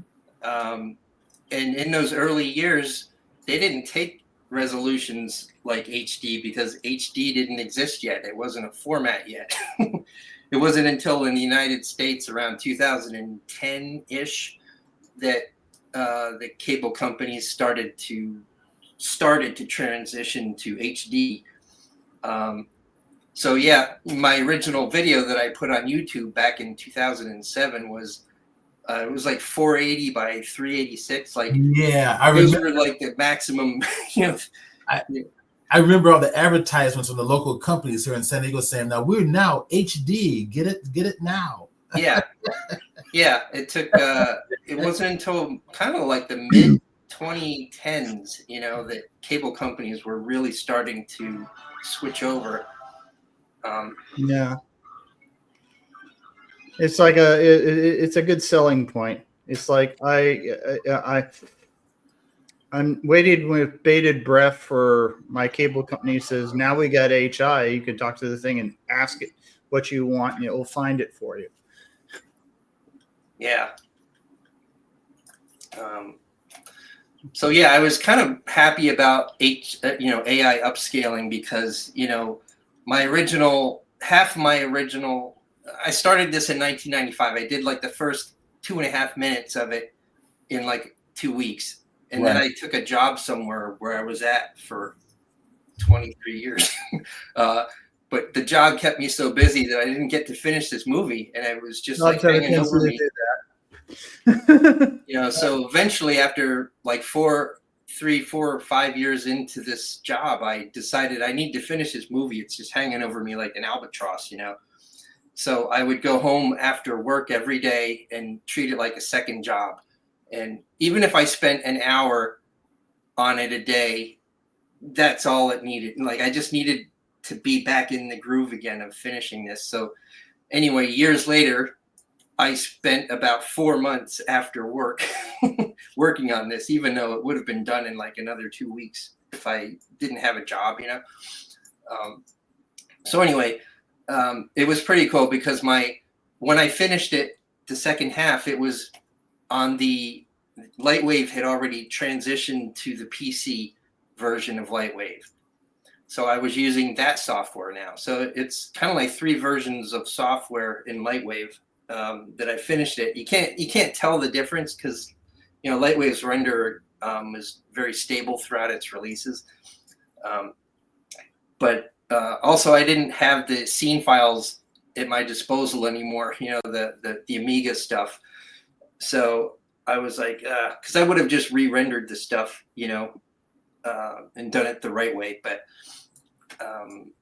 But luckily the AI, you know, I have to say the AI upscaling is pretty decent. It's not perfect at all. There's stuff that I see that, you know, it misses like a lot of fine details, but for the most part, you know, it really captures the edges well. It's better than blowing up the original video, which was very tiny, you know, because all you get are large pixels that then get anti-aliased into soft, large pixels. So anyway, yeah, so I just thought about mentioning the AI thing since, Steve, you're doing your AI insert today anyway. So yeah, so that's all I had to show. All right, very cool, man. Thank you for sharing. That's great. Yeah. That's great. Okay, you can stop sharing your screen and I'll share back my screen. We'll go back to building our sleigh. Yeah. All right.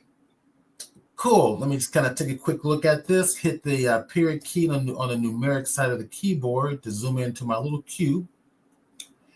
And I'm using the 5.01, so it's the release candidate. So you can see how bad this sleigh looks already. So I'll go ahead and just move this, grab this, move this on over to somewhere like that. That's good enough. Mm-hmm. All right, and looking at it, so obviously one side is going to have to be adjusted a little bit. I might adjust that now.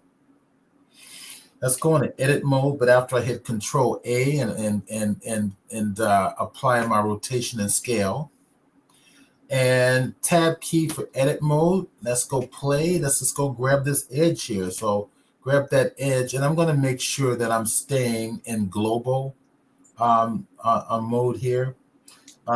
Shift tab, go over here to the local view. Let's see. I want to stay in the global view there. So shift the space bar is what I meant to say. And okay, that's not what I wanted. I wanted this, get this here. All right, there we go.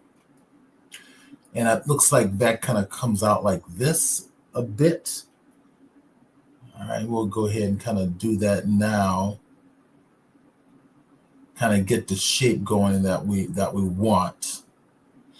All right, let's go. Let's go bring this on and to the rest of this. So go to my face view here.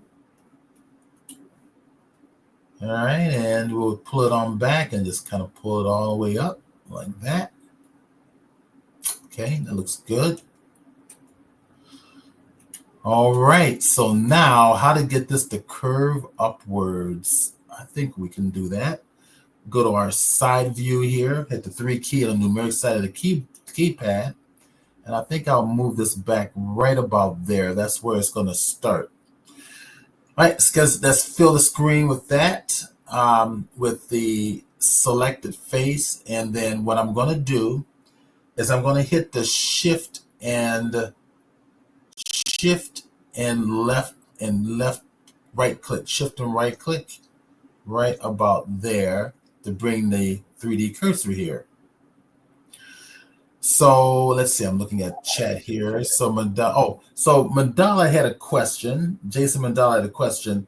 I think it was about the AI. Is the model completely closed? Yes, Jason, the model is completely closed. So this sleigh, even though it's not bad. I mean, if you wanted to 3D print something like this really fast, this is not. Let me get out of X-ray view. This wouldn't make a bad 3D print. I would probably find a way to get rid of the bells. All right, but it won't be a bad 3D print because you're going to paint it up and put stuff in it to make it a part of a diorama, right? So it's all airtight, and this can be 3D printed. But we want a cleaner looking, nicer sleigh, right? We want a cleaner, nicer sleigh. So Yeah. 3D in the keyboard. There we go. There's our. Notice I'm placing my 3D cursor parallel or adjacent to my face here. If you follow the Z key up, it's kind of going to be my center point. Now what I'm going to do is I'm going to come down over here. I'm going to enlarge this so I get both sides here. I have my spin tool. If I click it, I want to make sure I'm spinning it in the right direction. Z is not the right direction. I can go to Y or X. X is the right direction because that's the circle, see, that I'm going to use. Now, let's see how it works. Click and hold on it and drag it. Come on. Probably right about like that. My mouse is sticking because of, my graphics card is being messed with. So I'm thinking maybe right about there so I don't get too greedy. Kind of line it up with the x-axis here. And then I can do it again, right? So once I'm done, I can do it again.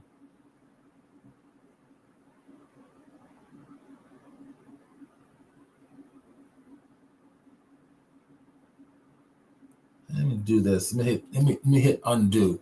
I might want to reorganize. So this is a different curve here. So let's go to the side view still. And maybe, let's see if I put this a little further back. So shift right click a little further back. So I'm looking at the direction. See this? When I click over it, I got that curve.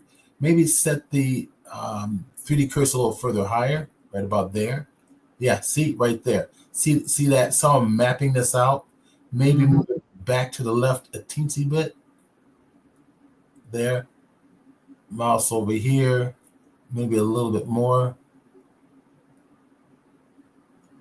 Let's bring it back to the right just slightly.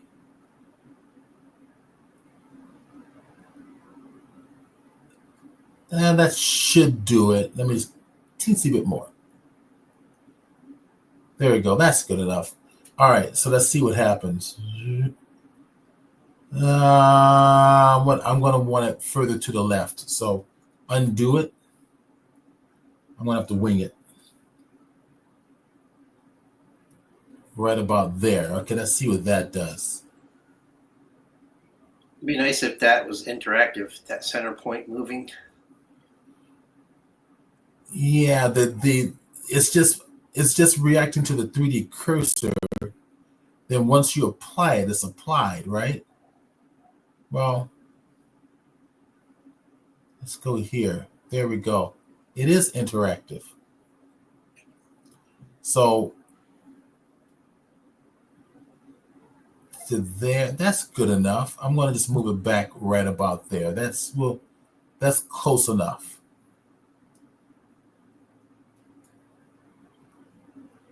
Okay. And then it's going to connect to the top up here, right? So let's go over here and go back to the move tools. I'll hit my shift space bar, move tool. All right, and we'll just bring it on up and connect. Also, Steve, that lower third is still blocking a lot of what you're doing. Oh, I'm sorry. That's all right. There we go. Yes. Thanks. All right, so there's a better way of doing this. I forgot about the fact that this is curving on in. The bottom is fine. So let me go ahead and do this, do it to here. The bottom is fine. So what I'm going to do next is I'm going to add, think about adding just a curve, probably a curve modifier to this. I'm thinking about the best way to handle this. So probably a curve modifier. So let me do this. I'm going to hit Shift D. Okay. And then I'm going to hit the P key to put that out as a separate object. So if I go back to object mode, I'm going to hide this one temporarily, hit the H key. So the other one is right there. It's right there. Okay. Exactly where I want it to be. I'm going to create a curve here. So let's go to my side view, shift right click so I know where the curve is going to be. And we're going to come over here and shift A, go to my curves, add a Bezier curve like this. Let's go and tab key, go to edit mode. We're going to edit that curve. So if we kind of rotate it around, you get to see the curve. And if I hit A key flick, so I'm going to kind of bring this on out this way, like so. It's really hard to see.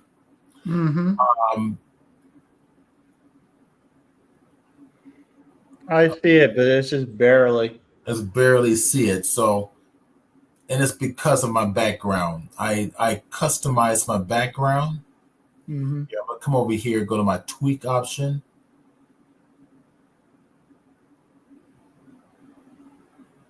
All right, let me see if I can do this where you guys can see this easier. If I go over here and just go to the, I can't even see it. All right, so I'm gonna. You may want to make it a little thicker. Well, it's my background. I could. I guess I could make it a little thicker, couldn't I? All right, it's my. I know it's my background. Let me go over here to my edit menu. We'll change that real quick. Go to preferences. Let's go to themes. And themes, you know what? I wonder in my themes, we'll go to the viewport display through our 3D viewport here. We got wire, it's black. All right. Now, I don't remember if this is the setting for the curves. All right. I'm going to assume it is. And it's black gives me a good indication that it might be. So if I just click on that and change it to red. No, I'm not seeing anything. But those are officially called curves. Wire edit mode and wire edit here. Let's see. There it is. That's it. Okay. So go to red like this. And this is a good little exercise. And then if we go to wire mode, which is regular wire, right? I guess we can change that to maybe green, a nice lime green. And I'm assuming what that means is when I get out of edit mode and I go to object mode, there it is. It's got that brighter color. Still kind of an orange, but doesn't matter. So tab key, edit mode, there's my wire. Okay, now you guys can see it.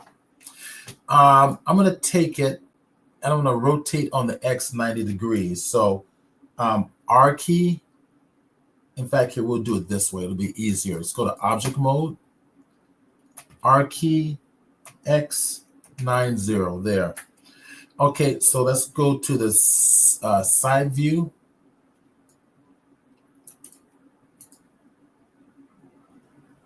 I'm going to rotate on the Z 90 degrees now. So R key, Z key, 90 degrees there. All right, now go to the side view. There's my curve. Edit there. Okay, now I can see it. All right, little tricks to Blender to so flexible. Okay, so here's my one curve here. Go grab, that's my handlebar there.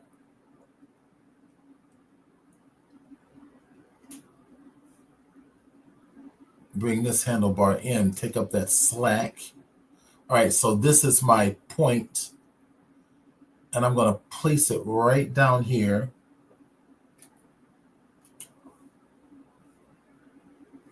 And I need to take up that slack like so. Now, this works just like the Bezier curves in Photoshop. Don't let it fool you. It looks exactly like it.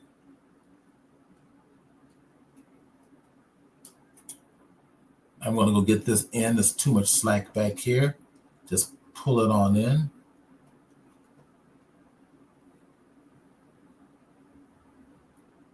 And I'm going to go to my tweak tool, okay? So I can just touch it and go.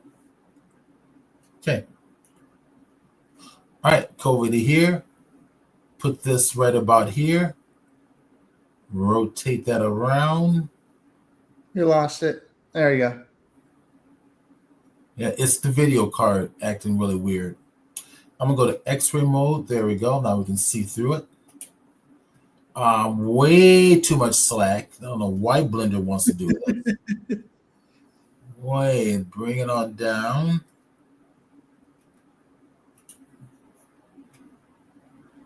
All right, come on. I think right about there is where the curve subsides. So begins here, it subsides right about there. I'm gonna outline it as best as I can. All right, this is good. I'm gonna get the curve in there and pull in a little slack here. Okay. I'm assuming everybody can still see that reddish line there. It's kind of hard to see, but it's there. I can see it. All right, so if I take this in and flow with the direction of the curve right here, if the curve matches the direction it wants to go in, the back looks pretty good. I'll pull that in right about there. Get this to point up this way. Then all I need to do is select this point, hit the E key for extrude, and extrude another one straight off of it, and it flow right there in that direction. Done. Okay. Almost done. Okay, almost done. All right, so I'm going to go to the front view like so. That looks pretty good. I'm going to go back to my regular move tool, select all my points, A key. I want to make sure everything's aligned perfectly on the x-axis. So S key for scale, X for axis, and 0. It is. You saw nothing happen because everything's already aligned. So I'm going to bring this on over to this one little edge. Now we're going to go to the front view, and let's go grab these 2 points right up here. So I'm going to come up here. So not that. I want there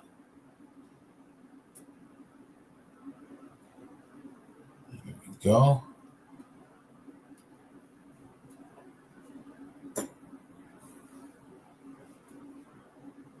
Okay, I'm going to go to this point, shift click this point, move it on over like this. You can see it's curving. Once that point in the bottom is in the proper place, which I think it is, I'm going to get in close. Probably move it over just a little bit like that. Yeah. Okay. Now just go grab the top point here.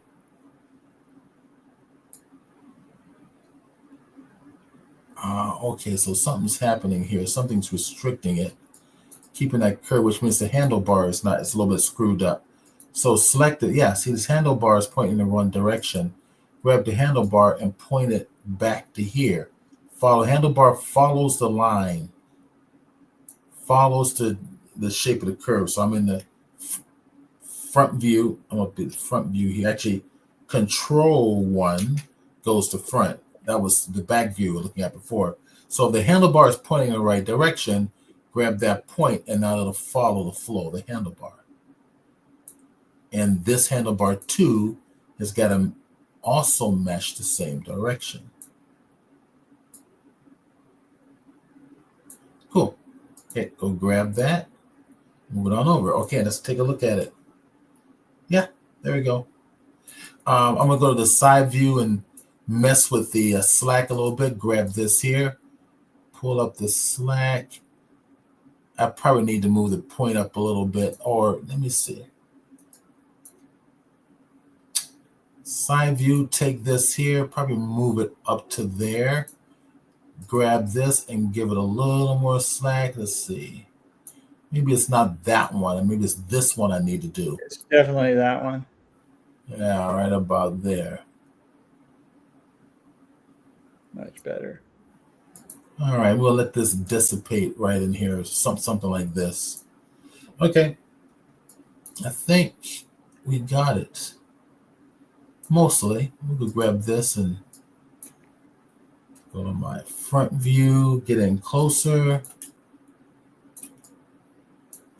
and just move it.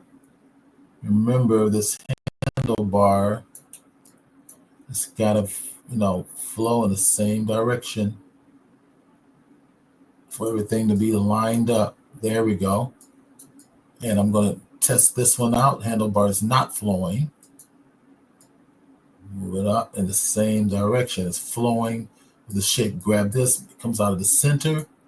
The handlebar is going to move here, there. So the handlebars flow. Same thing as Adobe Photoshop.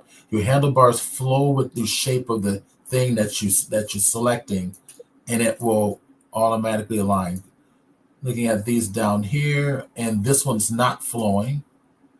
Take that handlebar there, point it in the direction there. And then just move it on over a little bit. Okay, now that's more accurate.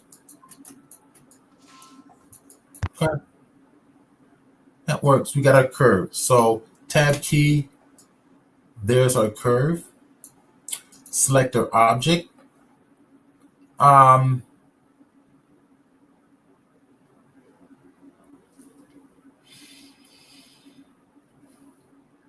Okay, this is what we're going to do, because it's going to taper at the top a little bit, right? So what we're going to do is this. This is going to be cool. Go to edit menu. Edit menu. All right, fine. Be stubborn then. Select that one. Edit menu.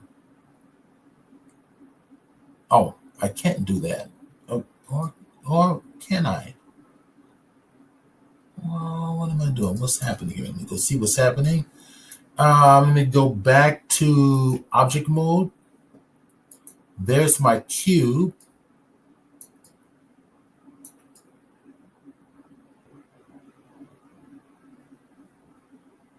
All right, go to face editing mode.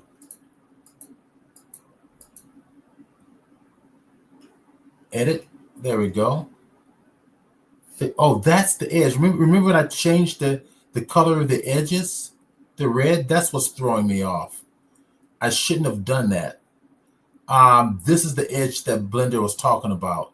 So I got to go back in here and change it, because what this red means is, in Blender traditionally, is that it's not being selected. It's being selected in addition to something else, and that something else is the primary active character. And the red is the secondary active character. So I don't want to do this for this. So I'm going to change that color to that edge color. Let's see. Let me go back to render preferences and go back to my themes and go back to the 3D viewport. Here's wire. It's this one here. So let's change it to white, like that. That's what the wire is for. See, I don't have all these memorized. You basically, I don't think anybody does. I think you just basically come in here and just play with these and see what they do. So that's my edge. If I go to face editing, I see I'm in face editing now.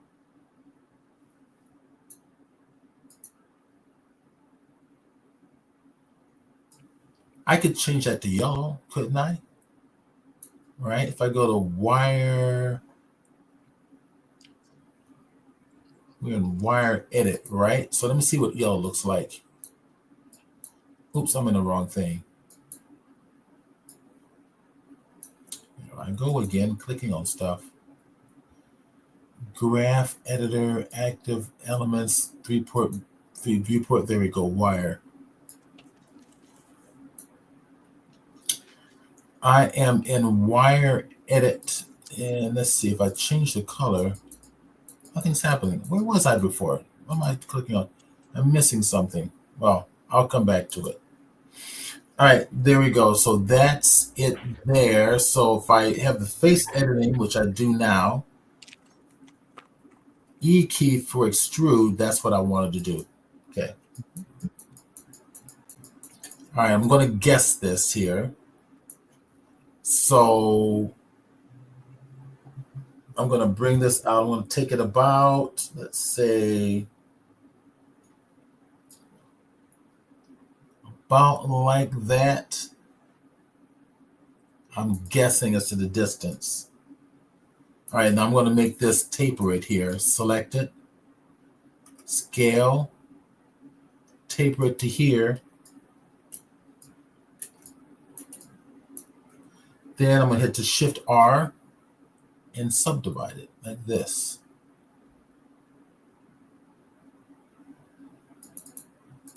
Okay, so now I've got a subdivided shape that I can bend.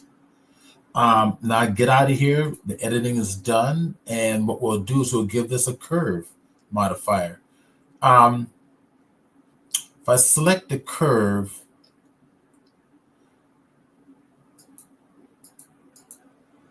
there, now what I'm going to do is I'm going to put this, the orientation, to also match that of the curve. So if I right click on this one and set origin to geometry, here's my origin. Now, when you apply a curve modifier to something, the curve modifier appreciates it that whatever your object it is that you're going to modify matches the orientation of the curve. So with this selected, I'm going to hit Shift S and selection to curve. There. Okay. So now with that object selected, we're going to add a modifier. We want a deformer, right? So deform, hit the curve. And we select the curve and boom, and there it is. Okay. There it is. So now we need to do is just mess with, okay. Let's bring back the one that we hid so we can position this correctly, which should be that one right there. Okay.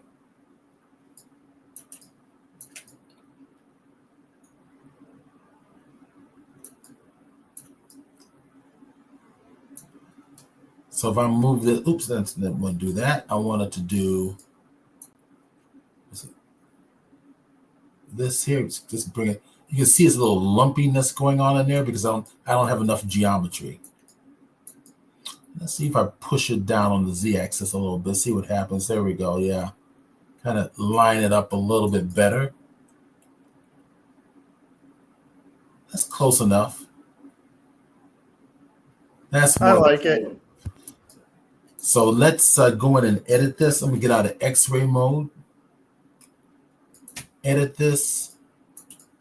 And let's add a little more geometry here. So I'm thinking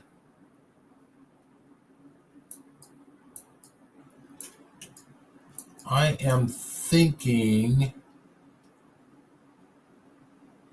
me try something.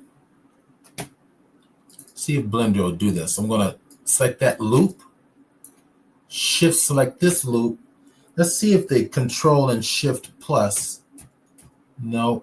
Okay, it's a better way of doing it. This is a better way. Select one, skip one, select the other. Okay. And then shift and control held down together, plus, all the way down. Okay. Now you've got one more to go, right? Okay, so it's already down. Yep. Now I want to select the loops of those. So that'd be the select menu and select loops. Select ring, select loops, edge loops, edge loops, and edge loops. Nope, it's not what I wanted. Undo. That's what I wanted, but not those. I want select loops, edge rings. Nope. Okay. All right. Where is it? I know it is. It's this. I thought it was called select loops. Select loop, inner select boundary loop. No. Oh, come on. A wonderful blender. Region. There was one in here just called select the loop, and it'll select all these loops. Okay. Yeah, I know you showed it to me in class one time. Yeah. Select linked. No. No. Did it change something? No, this is going to drive me nuts. Let's see. Select the link shortest path. No. Oh, come on. I should be able to do a select the loops, active, more region. None of these are working. Ah, that's really weird. Trade.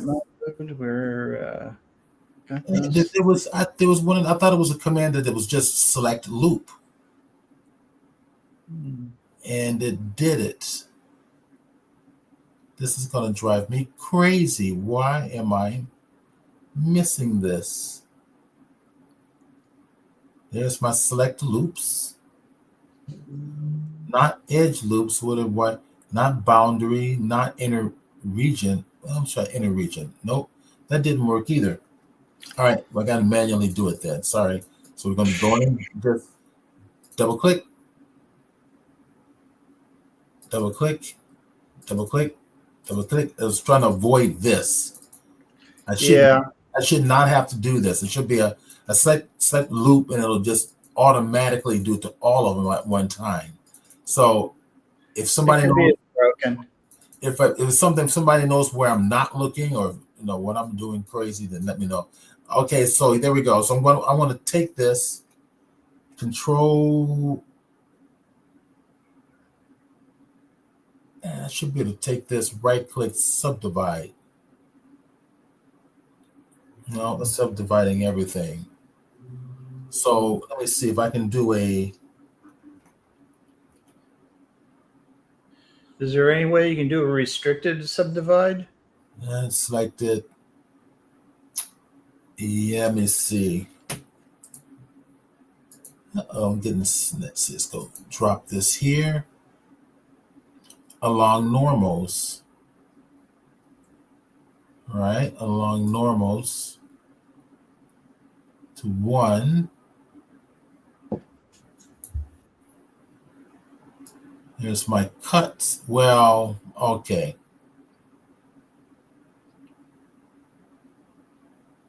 All right, so if I'm going to do it this way, then I might as well just do it the other way. So basically, just select all, right-click, subdivide, do it this way. That'll do the same thing. It's giving me more geometry than I like, but it'll accomplish the task.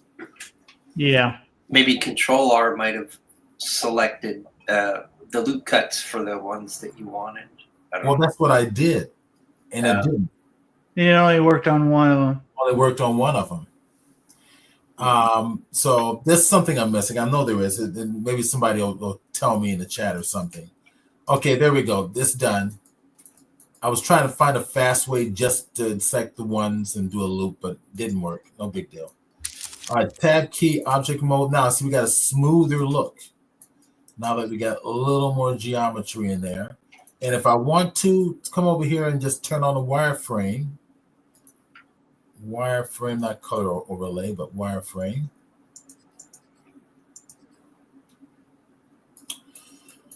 And there we go. All right, so you can kind of see what's going on here. This is good. This is flowing exactly where I wanted to go. All right, so let's finish this up. I'm going to move this over just a little bit. So select go to the move tool.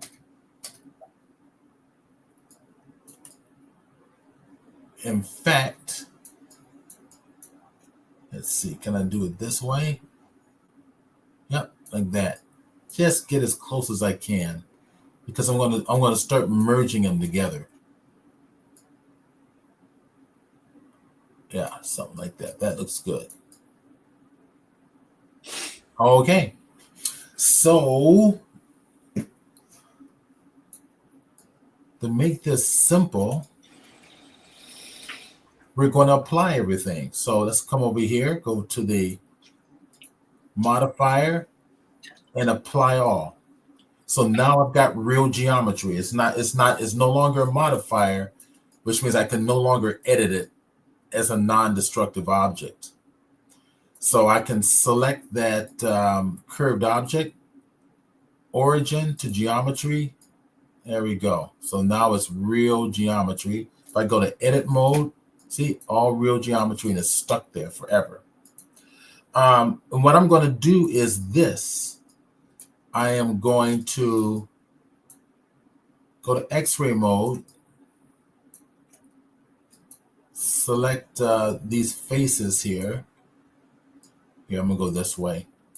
I just want that face on the end selected. Get rid of that one. Come on, get rid of it. Go bye-bye.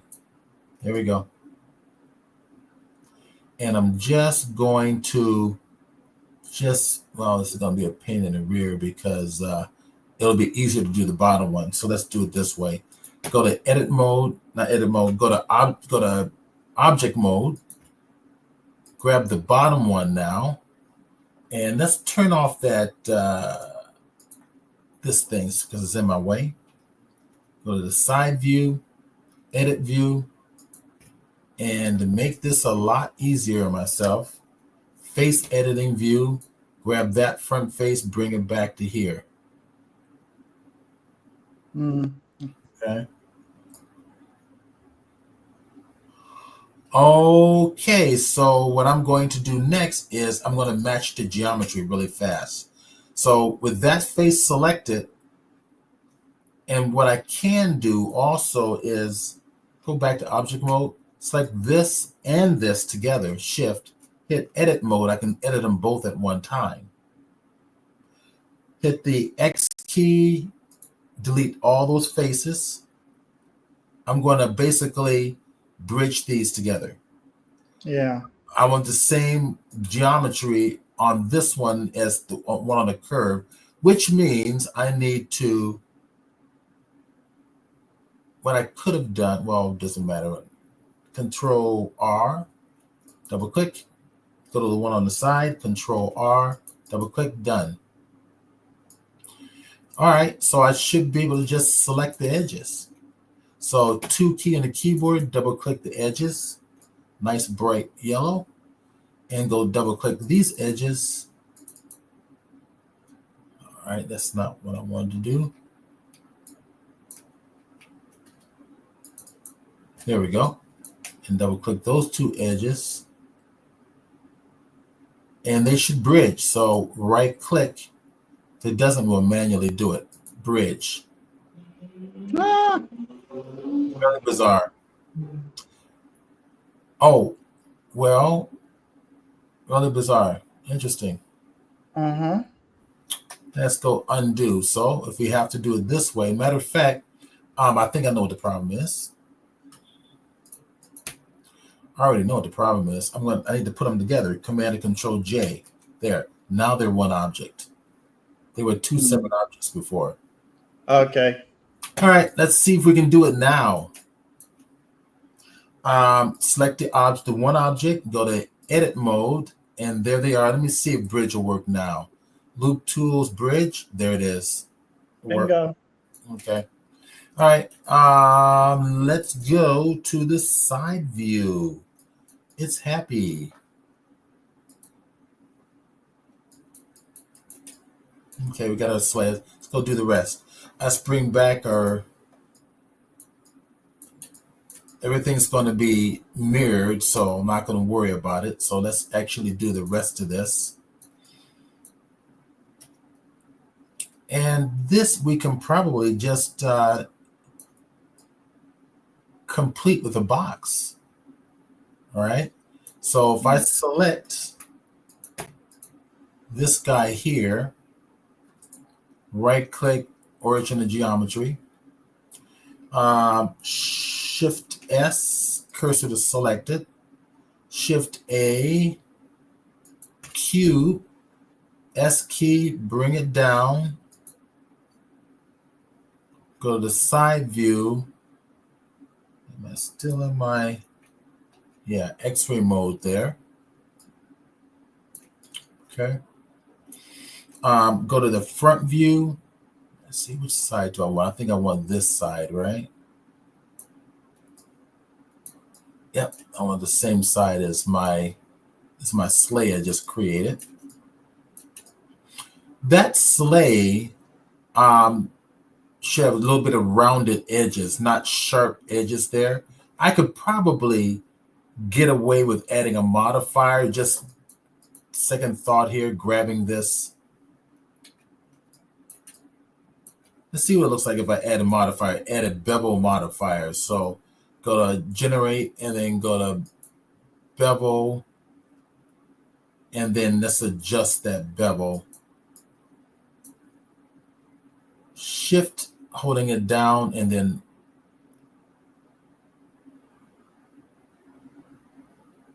there we go. And add a few more. There we go. That's better. It goes all the way up. Okay, that's great. Let's go back to my box. Select it. Hold Option Z for X-ray mode. So we got all those wireframes in there, right? Because I've got wireframe turned on. So let's just turn that off real quick. There we go. That makes it a lot easier. N key to make the panel go away. For numerics. And we're going to bring this over to the side. Let's go to the front view. With just the 1 key. We're going to bring it looks like it's really going straight up. So I'm going to take this to here. And let's go to Control A, just for rotation and scale, get in the edit mode. Let's go grab the side here. And let's place that side onto the 0 axis on the X axis. So it's coming up to here, making sure I'm in global view. Here's the 0 axis there for the Y axis. And if I put it in 0, it jumps right to the 0 axis because we're going to mirror all this. Yes. Right, we're going to mirror all this. All right, so we'll start. We're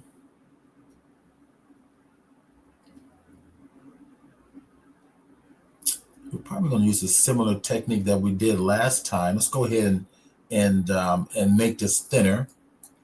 Hit the A key,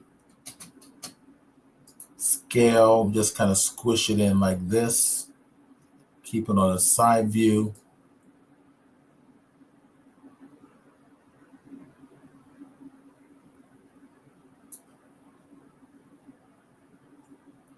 You know what?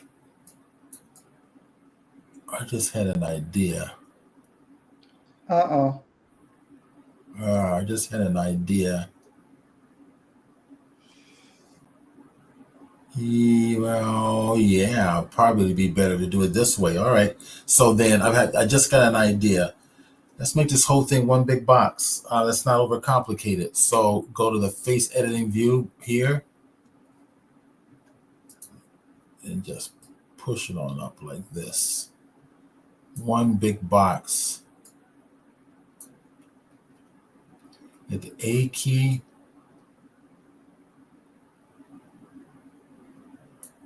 Bring this down.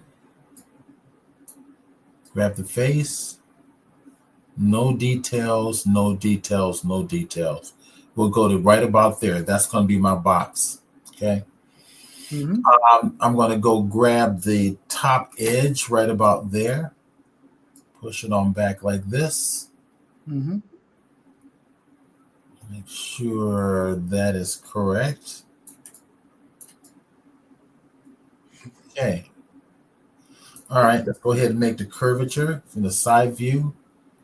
And I think what we'll do is, do I want to do that curvature now? I probably want to wait for this. So let's bring this top edge up real quick. Let's bring that on up to here. I may want to do something separate back there. And I'm thinking about Control R and adding a few more points in here. Go to my edge editing view. That would have been easier, guys. Undo that. Grab this here, push this on down, right? Keep it simple. Control R to here. So notice my line is flowing with the direction of the curve. If I don't want that to happen, hit the S key, scale on the y-axis, X, Y, 0. That way you can restrict it to be on one axis. And then if I want to take that, and I'm thinking I want to Control B for bevel, pull it on out to get however many that I want. So I'm thinking for right now, probably 2 like this. Grab those top edges and just bring it down something like this. I see what you're doing. Yeah, keeping it simple. Stupid, simple, boxy shapes. Pull it down like that. There we go. Okay. I'm confident enough I can always make my interior pretty easy. So I'm just doing a big volume change here. So we need more geometry. Mm-hmm. So I'm going to add a slice, go right down to the side view. It was almost that time, so we got 5 minutes left. We'll keep going for 5 more minutes, and I'm going to put it right about there. Go grab those edges again, pull them to there. So I want them outside that curve. The same thing for this here. I want it outside that curve because I'm going to make that curve. A bevel. Yeah.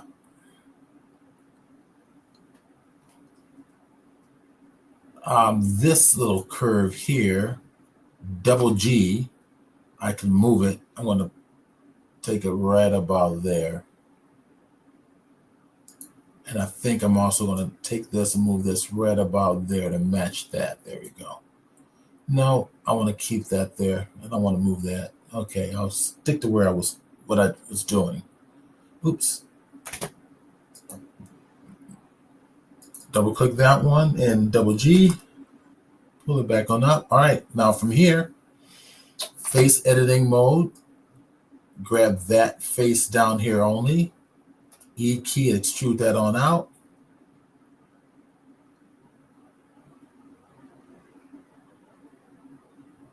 Just like that. Mm-hmm. All right, all the way on over. And this naturally falls along the curve on the outside, which is a good thing. Yeah. And then from here, Command R. I'll add in one more. Okay. I'm going to grab these edges. Double click it, double G. So I can extrude this up and around. Yes. All right. So then you've got, I'm going to grab those there. Bring them down. Stupid, simple boxy shapes. There. Mm-hmm. Yeah, just kind of. And if anybody online has comments or want to make suggestions, go ahead.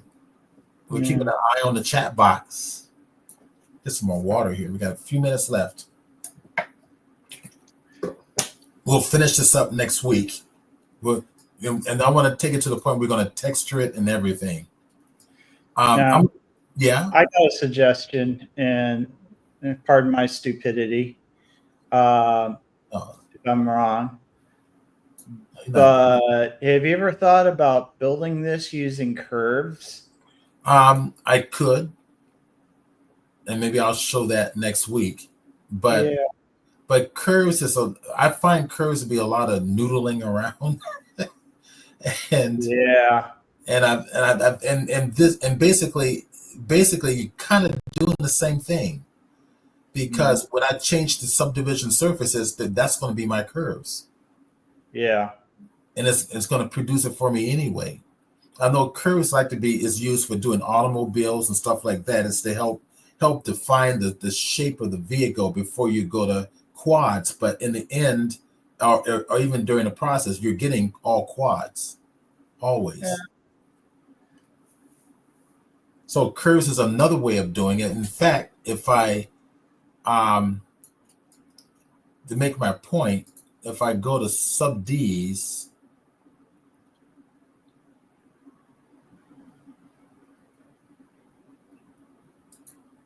right?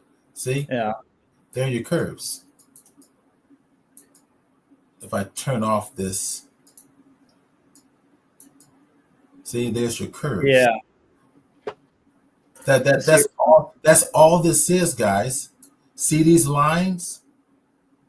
Those are your curves. If you're going to do curve modeling, as Glenn suggested, this is how you would outline it. You would outline it just like this, and then you would tell it to fill in the quads.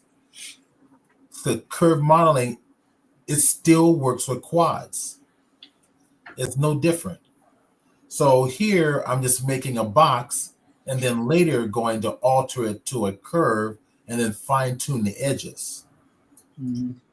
Where with curves, you're doing the curves and the edge detail first, and then you're quad meshing it together afterwards. Does that make sense? I think curves are a little different. Like if you were to lay out the curves with as few curves as you have there, yeah. The difference is curves, you can define those patches as to how much subdividing they get done. Whereas here you have to actually, if you clicked on your levels for viewport from 1 to up to 2, you're going to get more quote. It'll send it closer to the boxier shape, but it'll give you more smoothness. Yeah. But curves ultimately But you have more tangents on a curve to shape it, whereas here you have to subdivide to get points to move around. Or add more edges. There's 2 ways of doing it. Yeah. You can do, essentially, I'm just being honest, essentially it's the same thing. So if I want to control one portion over another, I can just add an edge, and you can see the change happening, and use that edge only to do any of my controls that I want. Mm-hmm. You don't have to. What I think what you're talking about is global adjustment. I'm using global adjustments. When using subdivision surfaces, but I'm not using subdivision surfaces just for global. I'm using a combination of subdivision surfaces and individual curves that I might add in to help control the surface and the motif of the theme.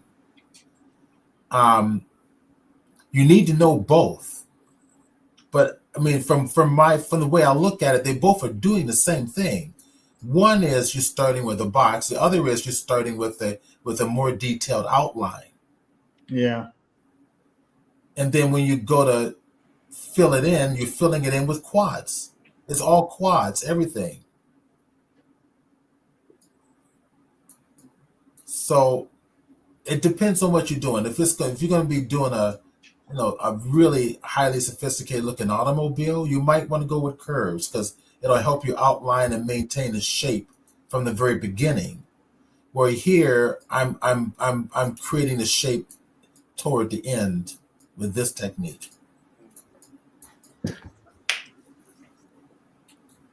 I don't know. That's my thought process. Like a lot of the stuff that I shared with you, like the 3D modeling I do, is all from the box. I would never want to do those from a curve. Yeah, it was just a thought. No, You but gotta- your thought is totally legit. It's completely legit. It's just a Oh matter. yeah, It's a matter of style. yeah, So I mean, we could go in here and I can put curves along the side, then another curve along the back, or maybe a couple of 3 curves along the back. That's creating the curve for the back area here. And then when done, I select the appropriate points and it quad fills them and quad fills them and quad fills them.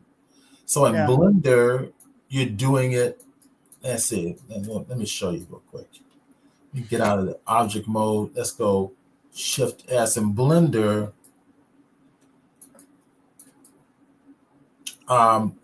Let's see. Shift A. And I think, do they have a point in here like they used to? Mesh. They probably don't have. Here, we'll do it this way. We'll just go to a plane and delete all the points but the one. All right. So I'll put this over here, put this there, and then go to edit mode, point editing, delete these points and that point. Keep that one point. Let's see, what am I doing here? I'm going to hit the X key. Vertices there. So we got the 1 point. So if you're doing curve modeling, let's say let's go to the top view. And let's see, what am I doing? And Kevin can kind of correct me on this. E key extrude. So this is kind of, say I want to take this out again. E key extrude. Go to the side view. And this is the basis of your curve modeling. So E key extrude. E key extrude. it's like the draw mode in LightWave. Right. So E key extrude again. Right. But then again, you can apply a modifier to this, which is going to be your subdivision surfaces, which is going to turn it to the curve that you're used to in LightWave. So let's see, where am I? Subdivision. Oh, I'm in the wrong one. Okay, so go to generate. Subd's there. Okay, see, now the green line represents your curve, which you're going to finally get. And if we go to like 2, 3, it makes it even smoother resolution. So you can continue, go to the side view, E key, and there you see. Does that look familiar? Your Bezier curve. Right. That's exactly what subdivision surfaces is doing when I use a box. No different. The same thing. And if I take this box while in edit mode, let's go to all the points and hit the A key. We'll set the curve, hit the A key, and extrude, E for extrude, X for the axis. See? Yeah. I'm starting my quads, right?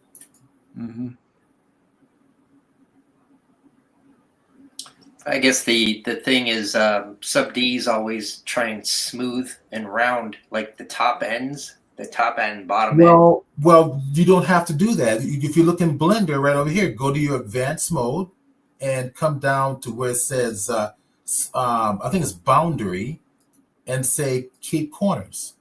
There you go. So you can keep your corners. Didn't know that, did you? There's a little trick to everything in Blender. It's just, you just got to find it. You got to go open up these other menus and go look in here, because now I can keep my corners and now I can keep my curves. It's a very versatile tool. It's just remembering all that diversity. Yeah, extremely diverse tool. So now if I want to go and say, go back to point editing, and I want to make more curves, say just with those two right there, right? I can go to my front view, E key for extrude, boom, extrude, boom, extrude, again, maybe this will be a curved armchair or something like this. See? Mhm. This is how you would model a car in Blender. It's using this method. But if you understand this, it's no different than what I'm doing when I'm using a box. Mhm. It's literally no different. A box is just a bunch of edges with quads and a curved surface on it eventually. Yeah. I like to model without the curved surface. When you start modeling with the curved surface, it throws you off. It confuses you. Mhm. But if you get out of subdivisions and go to the regular, um, what do you call it? Just the straight edge mode or the flat face mode. It's easier to see what you need to do and where you want to go. So if I go to turn that off, it's easier to see what you need to do Mhm. when you want to do your modeling. Yeah. What I have a tendency to do though is I use the draw tool to create a shape. I'll extrude that into a Yeah. box, Yeah. and that forms a base which I can go into either export it to ZBrush as you used to do with LightWave, or in your case here, you'd probably go to sculpting and sculpt it into. Of course, you have to subdivide it to death, but you can go into sculpting and sculpt it and sculpt that into the shape that you want. Right. But I find, remember, time is money, right? So Mm-hmm. if you have your modeling skills intact, and you have to have modeling skills, Mm-hmm.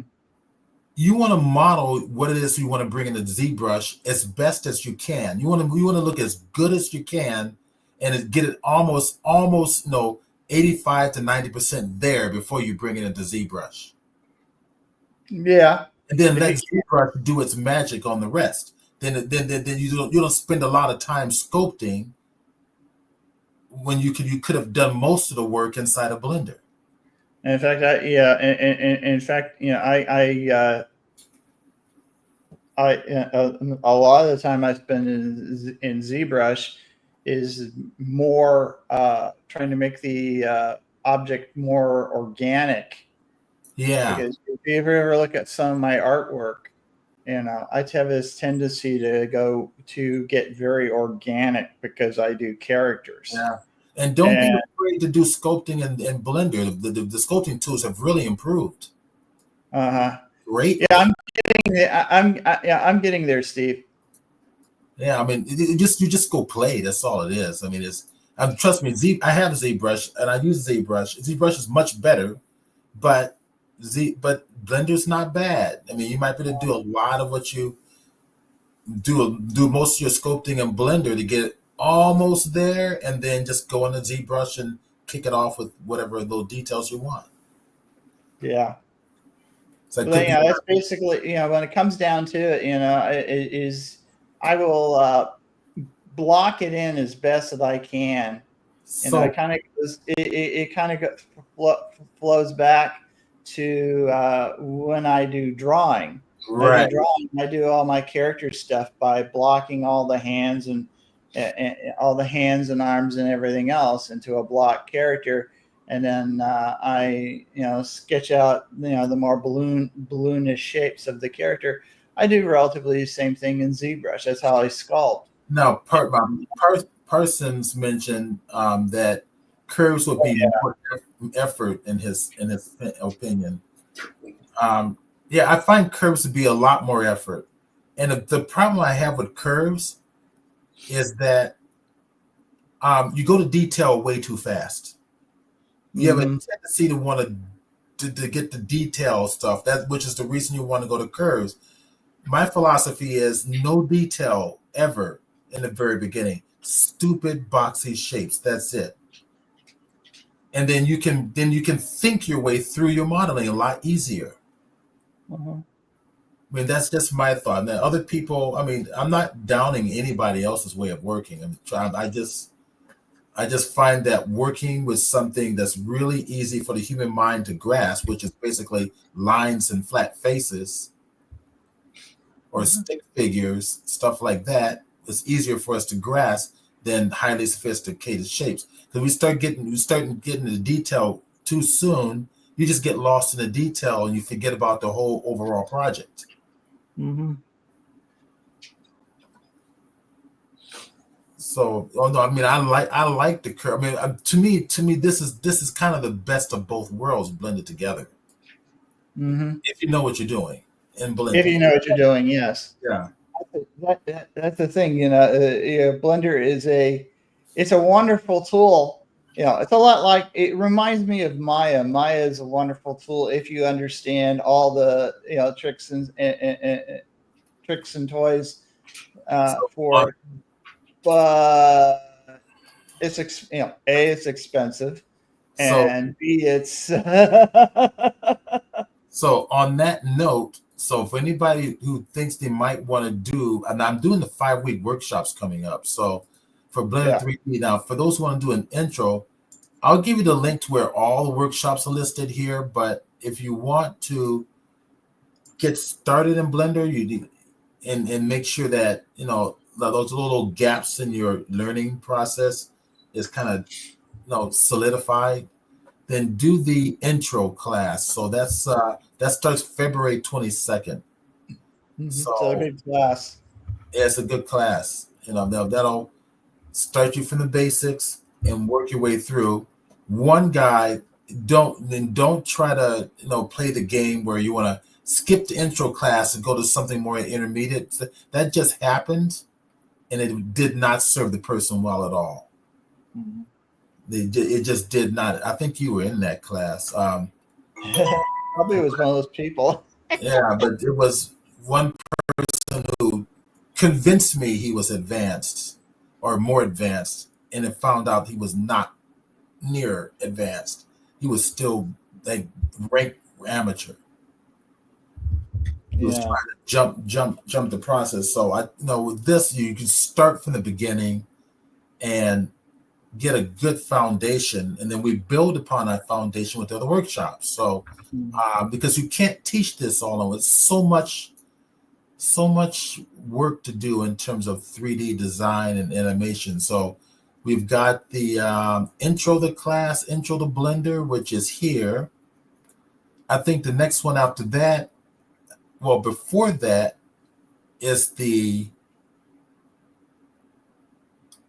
where is it? I think it was we're doing the character rigging class right now. We got the advanced Blender 3D modeling. That's January 11th. So that'll be before the intro class. I won't even allow you to take this until you've at least taken the intro class. Because everybody in this class have done the intro class. Yeah. So you get enough practice on patience with certain individuals who don't know what you're talking about because they haven't taken the intro class. Yeah, they haven't taken the intro class. And then we got the Blender Animation Essentials, which is all animation now. Mm-hmm. Because we cover a little bit of animation and modeling in the intro class. And if you want to do advanced modeling, that's when we get into the organics and the philosophy of modeling. What's an input? What's an ingon? What's polyflow? What's correct polyflow for the face? Correct polyflow for whatever you're building, so you can successfully and quickly build anything.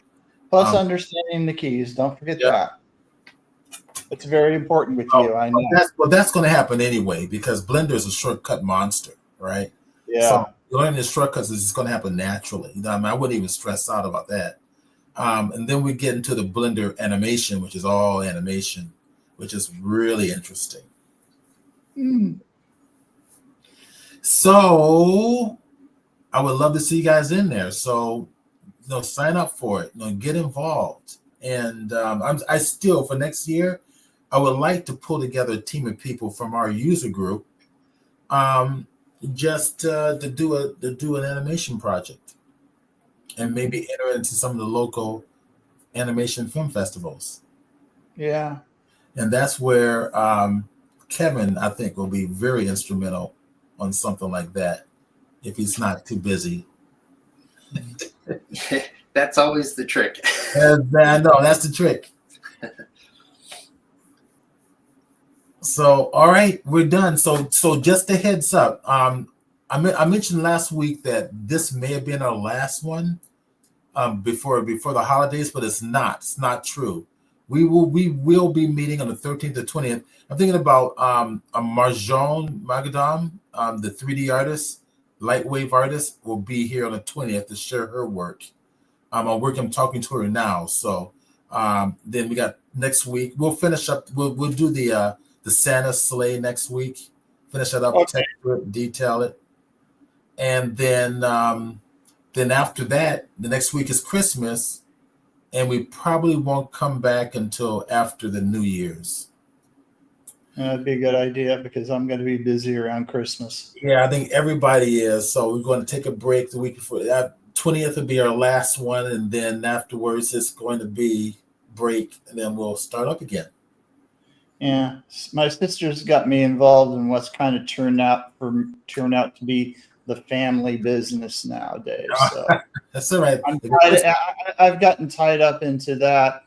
I'm also struggling, as far as create.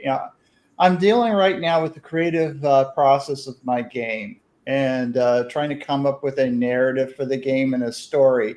Right. When you do a game, you got to do a story, just like if you do a movie or an animation. No you can different. describe a character.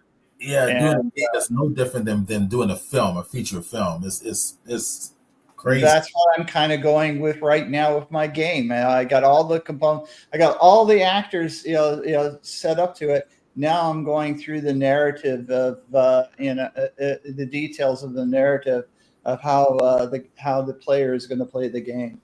Okay. So, thank you everybody for being here. Thank you, Kevin. Thank you, David. Thank you all for being here, and we'll see everybody next week. All right. All righty.